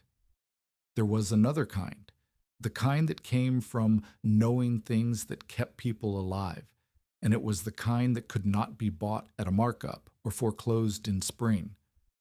Annis applied Clement's lessons in ways he had never taught her. She used dry stone principles to build a temporary retaining wall against the slide debris, battered inward, hearted with snow-packed gravel, heavy enough to redirect any secondary slide away from the boarding house. She set a wind baffle from broken planks at the passage portal to keep driven snow from packing against the mine end door. When Klein suggested opening a second adit, a shallow prospect hole behind the Strand cabin, Annis refused. She made him hold a candle at the opening. The flame died. The air inside was dead. "You don't open what you can't test," she said. "That's the rule." "Whose rule?" "Clement Rose." She said the name without flinching. The name belonged in her mouth the same way the mason's hammer belonged above her door, heavy, earned, and permanent. If this story reminds you why preparation matters more than luck, share it with someone who needs to hear it before the next storm comes. The slide crisis lasted 3 days. Nobody died. Nobody lost a cabin. Nell's stovepipe was repaired with a piece of sheet iron that Murch, returning on the 4th day, declared ugly but adequate. The Strand family's door was cleared. The retaining wall held through 2 more days of melt and a secondary slump that would have hit the boarding house kitchen without it. Murch inspected the retaining wall. He looked at the batter. He tested the hearting. He looked at Annis. "Clement," he said. "Clement," Annis agreed. Fitch watched from a distance. He had not lifted a stone, cleared a chimney, or helped a family. He had stood on the slope and watched the town organize itself around a woman he had called a hallway builder for ghosts, and his irrelevance was visible in his posture, the slight forward lean of a man who wanted to matter and did not know how. That evening, as the teams dispersed and the passage emptied, and Edie chalked new numbers on the wall, Passage 51, Cabin 46, Outside 28, Annis stood alone in the stone corridor for the first time since Clement had died. She placed her palm against the stone he had tapped with his knuckle in August, the one that would outlast all of them. It was warm, not from the mountain's heat, though that was there too. Warm from 12 people leaning against it for 3 days, breathing, waiting, living. The stone had absorbed them the way it absorbed everything, slowly, without judgment, holding what it was given and releasing it on its own schedule. Annis pressed her palm harder. The stone pressed back. She left the passage, closed the cabin side door, and checked the wool strip. It lifted inward, steady, patient, alive. By the second winter, 1889, Annis's cabin was no longer a place people pitied. It was a place people came to learn. The passage had settled through a full year of freeze and thaw, and every joint Clement had taught Annis to build held true. The battered walls leaned inward a fraction tighter than the day they were laid, exactly as he had predicted. The drainage trench ran clear through spring melt without a single pool. The hearting had not shifted. The wool strip at the cabin threshold still lifted inward on every test, steady as a pulse, because the mountain still held its warmth and the chimney still pulled, and the physics had not changed and would not change because physics was not subject to opinion.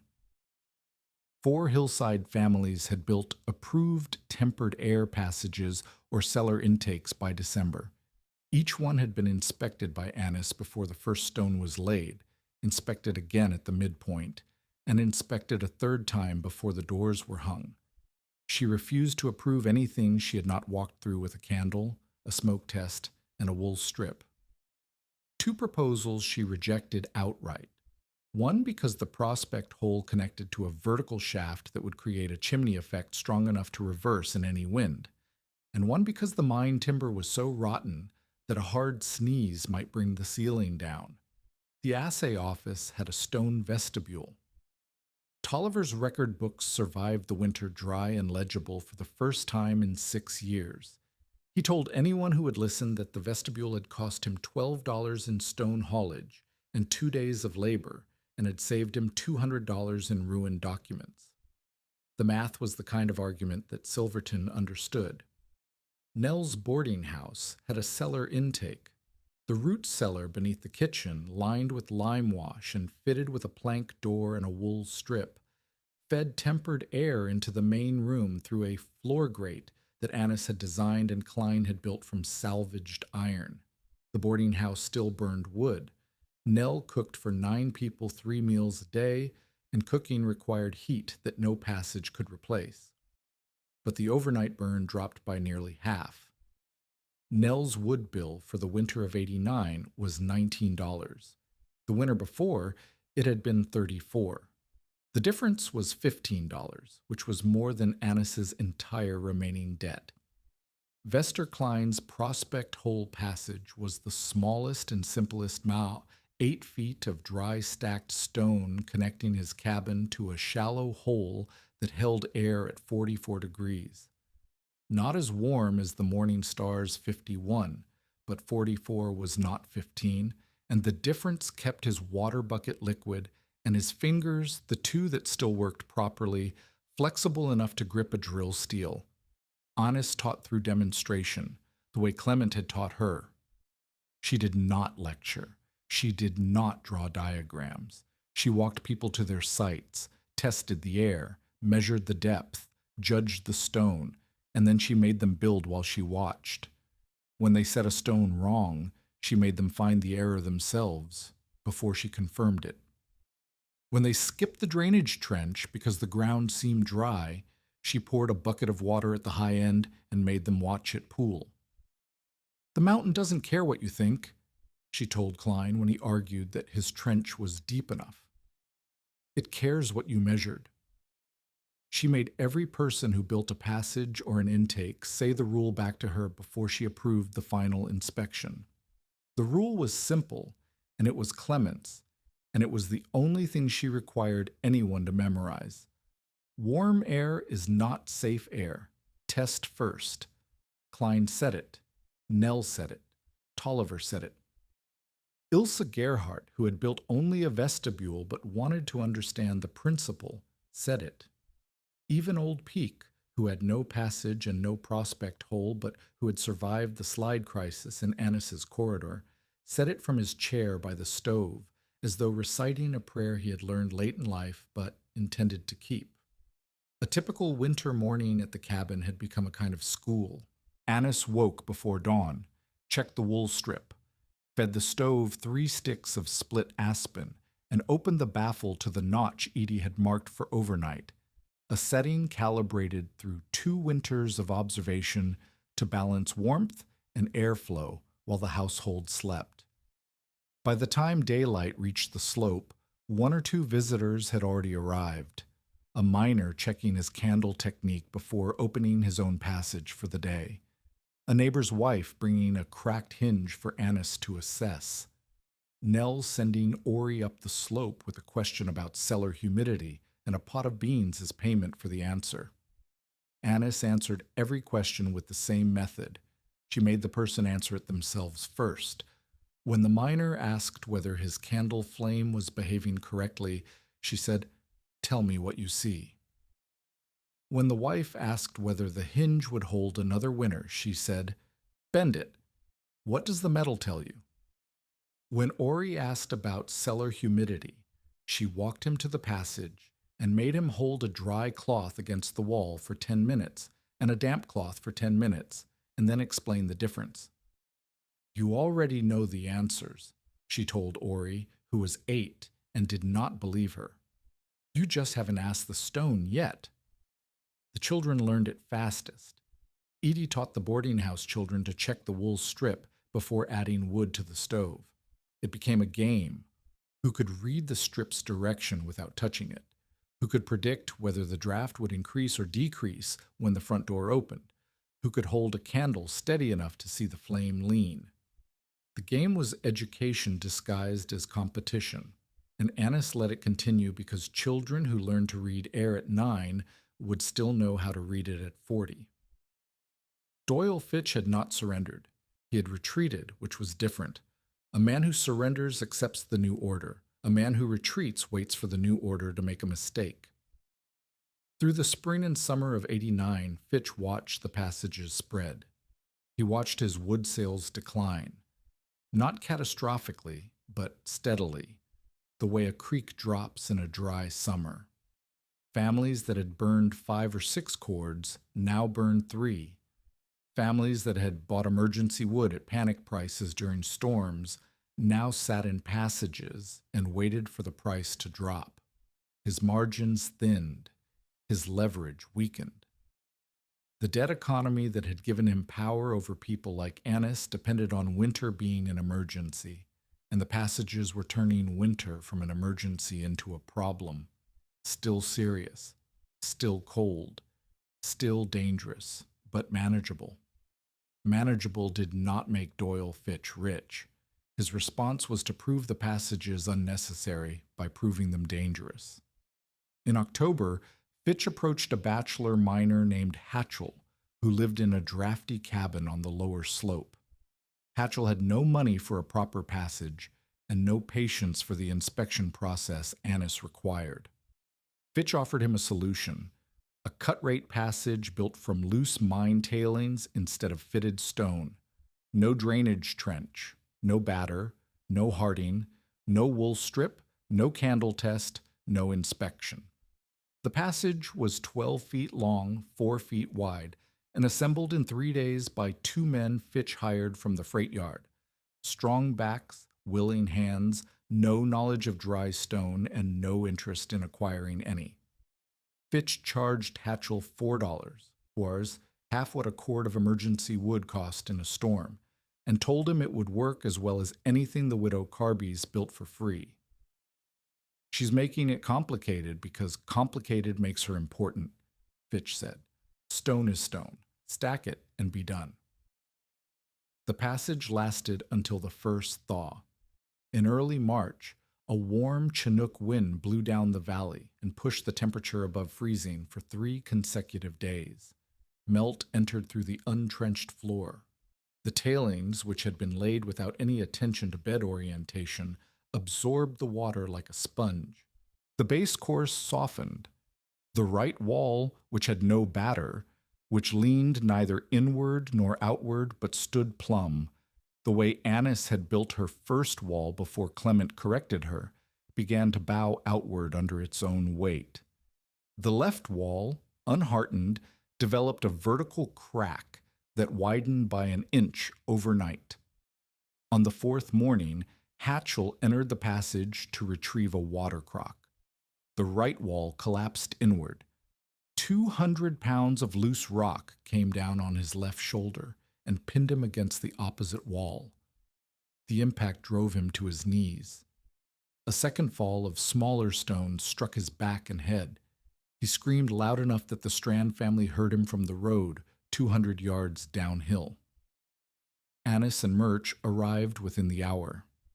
Nell came from the boarding house at a run. Klein followed with a shovel and a pry bar. They cleared the rubble by hand, carefully, stone by stone, because the remaining wall was unstable, and the ceiling planks, which Fitch's men had laid across the top without any support structure, sagged visibly under the weight of packed snow above. A second collapse could bury Hatchell entirely. Annis directed the clearing the way she directed everything now, calmly, specifically, each instruction tied to a reason. Pull the large stones first, don't leave her against the standing wall. It has no harding, and your pry bar will push through it. Klein, brace that ceiling plank with your shoulder. Nell, clear the small stones from around his legs. Captain, check the air.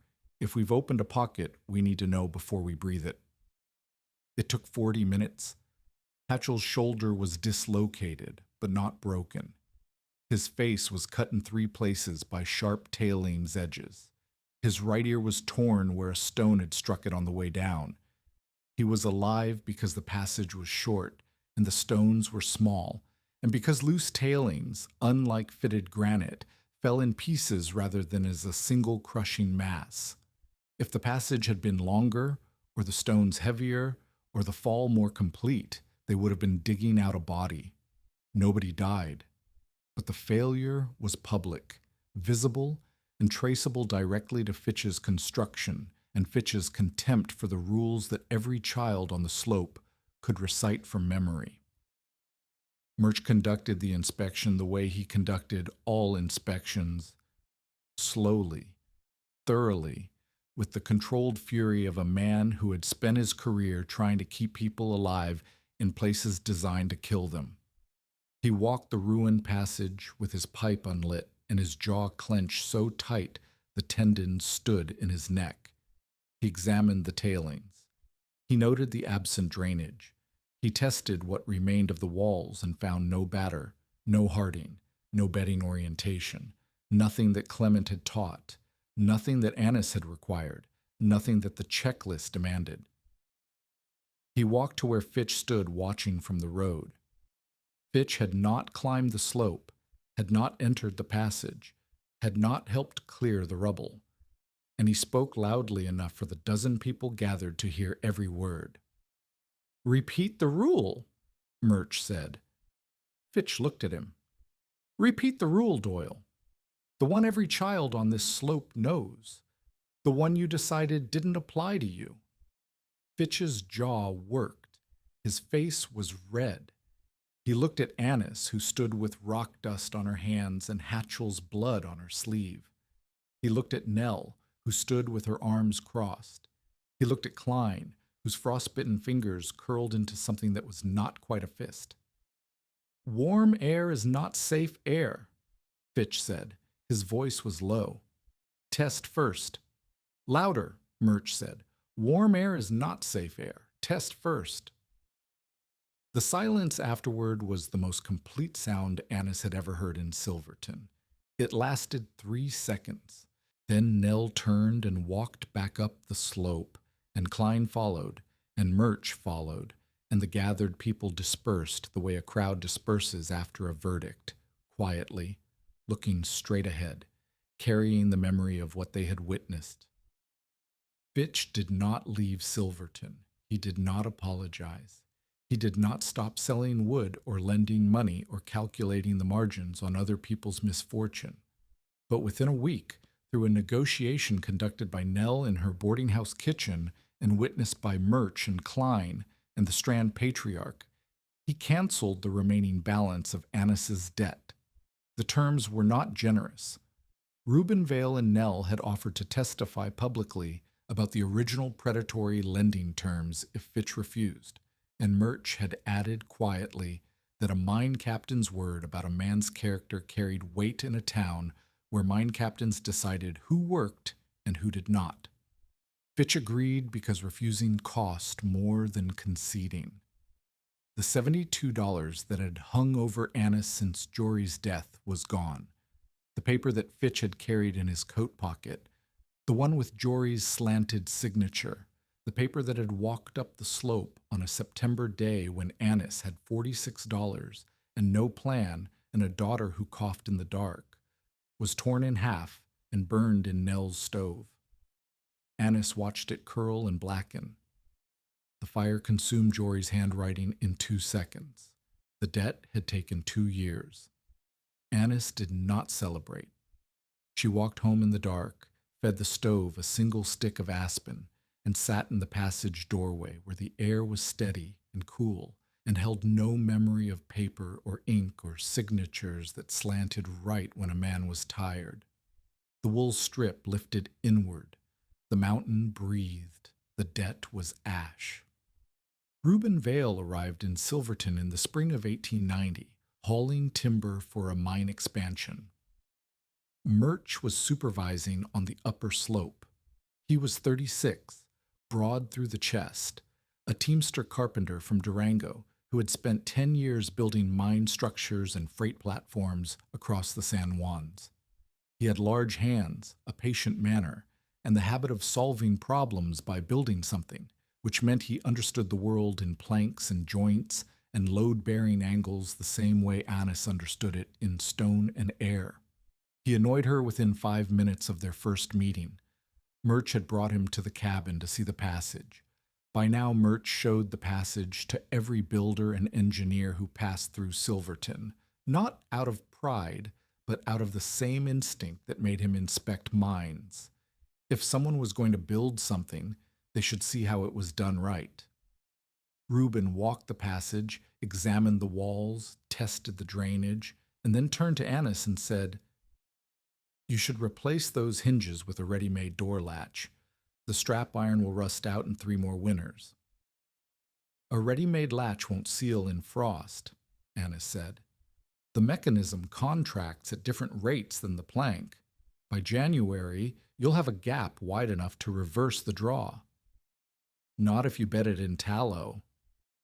"Tallow hardens, then it cracks. Then the gap is worse than if you'd left the strap iron alone." Reuben looked at the door. He looked at the hinges. Nell's salvage smokehouse hinges, now 3 years old, slightly rusted, still holding. He looked at Annis. "You're right," he said. "I should have thought about thermal contraction." "Sit down," Annis told him. "Before you suggest anything else, you're going to learn to read the lamp test." She made him sit inside the passage with a candle and watch the flame for 30 minutes. She did not explain what to look for.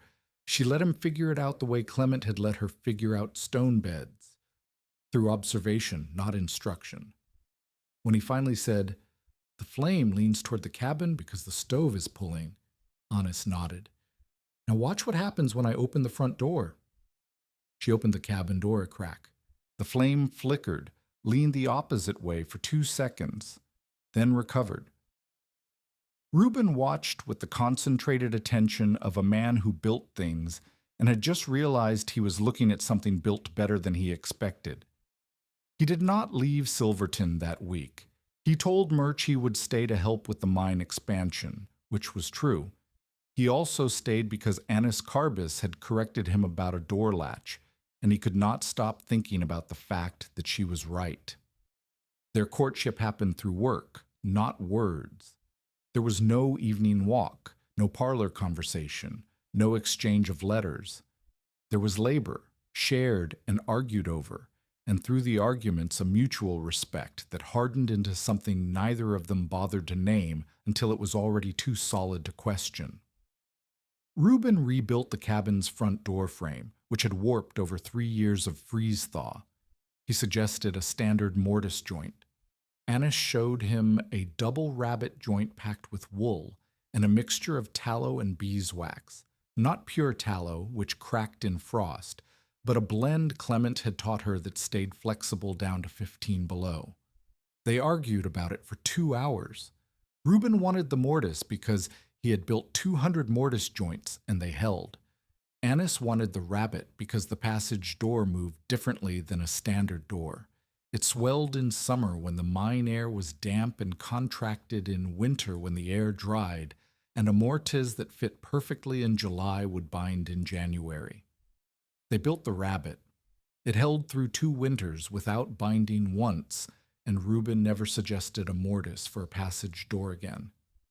He built a child gate for the passage entrance, a low plank barrier with a pin latch that Edie could open from either side, but that prevented her from sleepwalking into the corridor at night. She had done it once in February, walked 12 feet into the passage in bare feet before the cold woke her, and the incident had cost Annis a year of sleep and worry. The gate was simple. It was also the kindest thing anyone had built for her daughter, since Clement had shaped the vent stone small enough for a child's hands to move. He repaired Nell's boarding house roof after a late spring slide cracked 2 rafters. He replaced the iron spike above the passage door with a proper bracket for Clement's hammer, carved from a piece of oak that he shaped by hand over 3 evenings by the stove, fitting the hammer's head into the bracket with the same precision Annis gave to stone. When she saw it, she said nothing for a long time. Then she said, "He would have liked that." "I know," Reuben said. "That's why I made it." Edie decided the matter. She had been leaving chalk notes on the passage wall for months. Temperature readings, wind directions, wool strip observations, small drawings of the candle flame at different times of day. The wall beside the cabin and door had become a record of the passage's life, written in a child's careful hand. When Reuben started appearing daily, she began leaving him notes. "Flame leaned west at 7. Check the vent stone." Passage 52 today, warmer than yesterday by 3. Mama says the beeswax is low. Can you bring some from town? Reuben kept every note. He tucked them into his coat pocket the way Fitch had once carried Jory's debt, close to the body, significant beyond their material worth. When he finally asked Annis if he could court her, she said, "Edie has been courting you for 2 months. I suppose I should catch up." They married in the spring of 1891. The ceremony was small. Nell, Murch, Klein, the Strands, Old Peak in his chair, and Edie standing beside her mother with a piece of chalk in her pocket because she intended to record the passage temperature on her wedding day. The passage read 53 degrees. Edie wrote it on the wall beside the door in letters larger than her usual hand. Nell brought elk stew. Murch brought a bottle of whiskey he had been saving for what he called an occasion worth drinking for. It was the first time Annis had seen him smile with both sides of his mouth. The years after the marriage compressed the way years do when the crisis is over, and the work becomes daily instead of desperate. Reuben expanded the cabin by 8 feet, adding a bedroom with a proper glass window that Annis had wanted since the day she arrived. Edie painted the passage door blue, not for any practical reason, but because blue was the color of the sky on the day Clement had first walked into the trench and told her mother she had the patience but not the batter. Annis kept Clement's mason's hammer above the lintel. The handle darkened further with hand oil, not Clement's anymore, but hers, and then Reuben's, and then Edie's, because everyone who lived in the cabin touched it on the way through the passage, the way sailors touch a compass before leaving port. They did not become rich. The silver crash of 1893 hit Silverton the way it hit every silver town in the Rockies. Suddenly, completely, like a timber set failing in a side drift. The price of silver dropped from over $1 an ounce to 63 cents in a single season. Mines that had employed 200 men closed in a week. The Sunnyside cut its crew by half.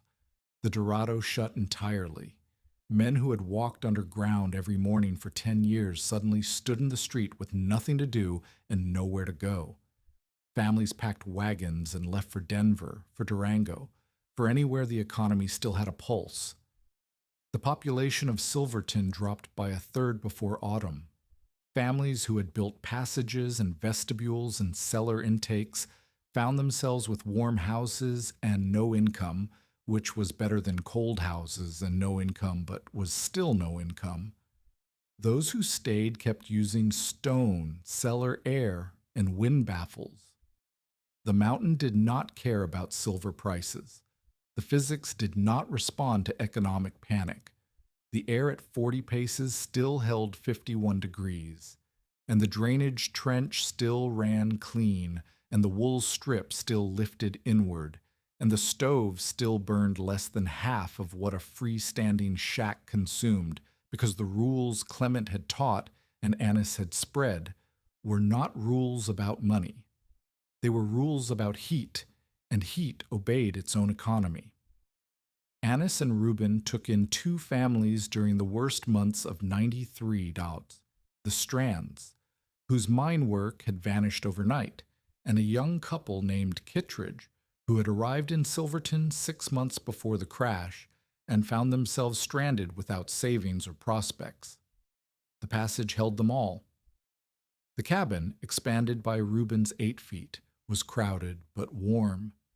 Edie organized the children into work teams the way her mother had organized the slide crisis. One group checked the wool strip every 2 hours. One group managed the stove. One group swept the passage. The work was not necessary. The system ran itself. But Edie understood, at 12, what her mother had understood at 31. Idle hands in a crisis became frightened hands, and frightened hands made mistakes. Annis continued the winter inspections every November without exception. She walked every passage, every vestibule, every cellar intake on the slope. She carried Clement's hammer in her belt.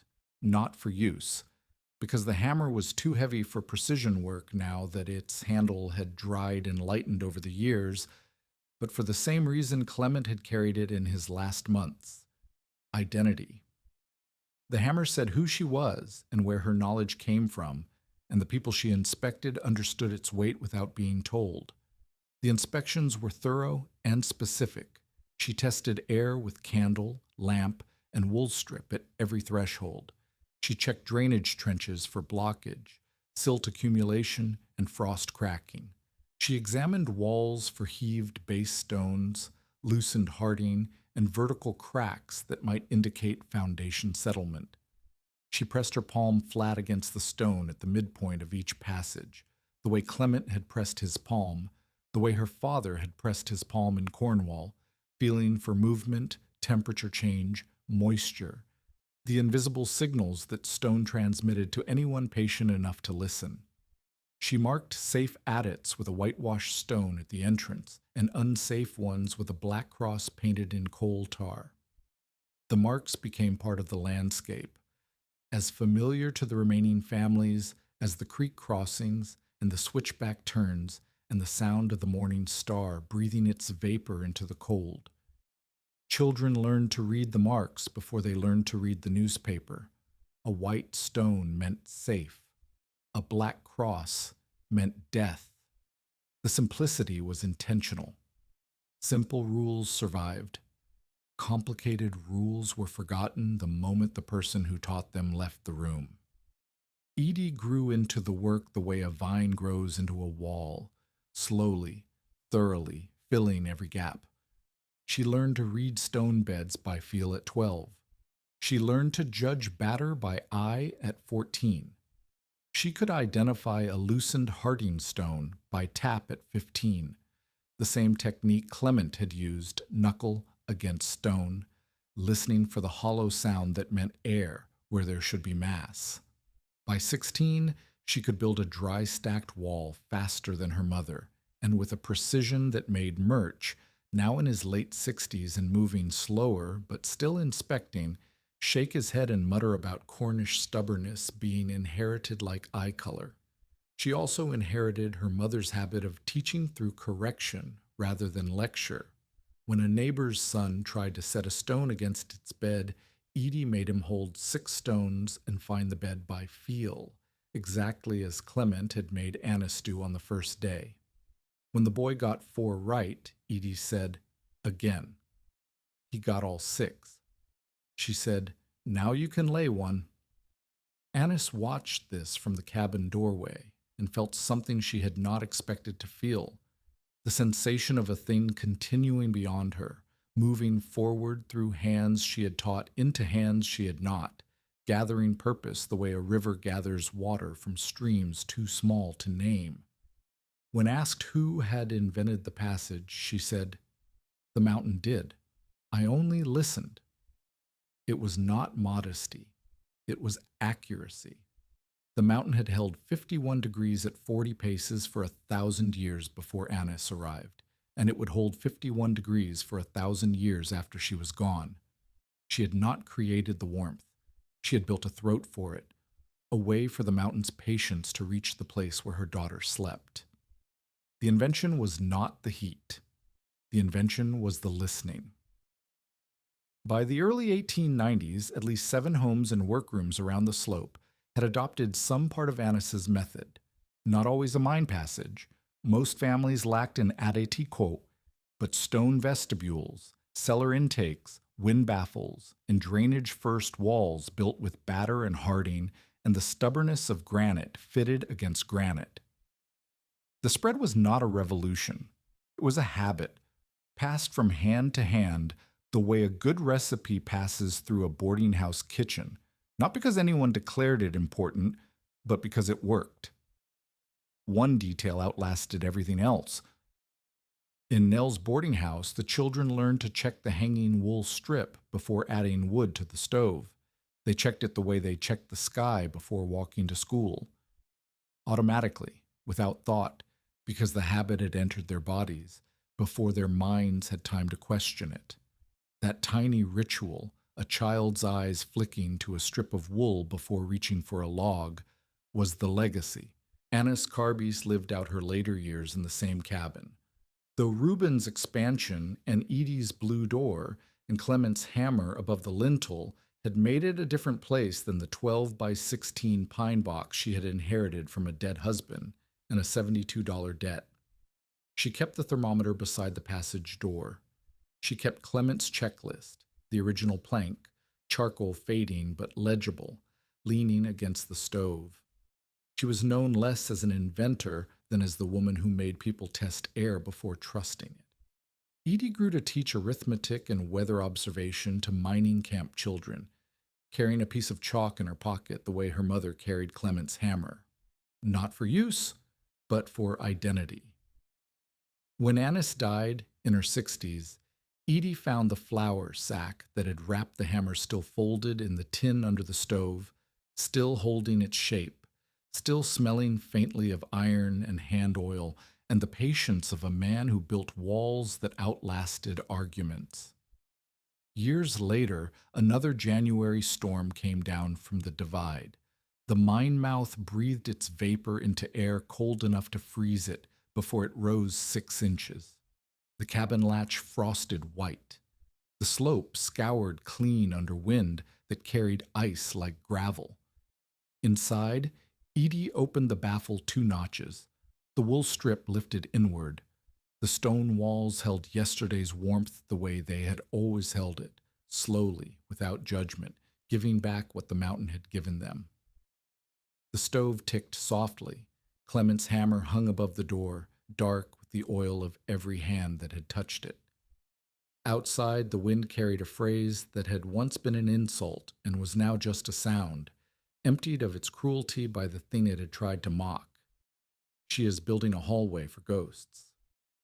The hallway had never been for ghosts. It had been for the living.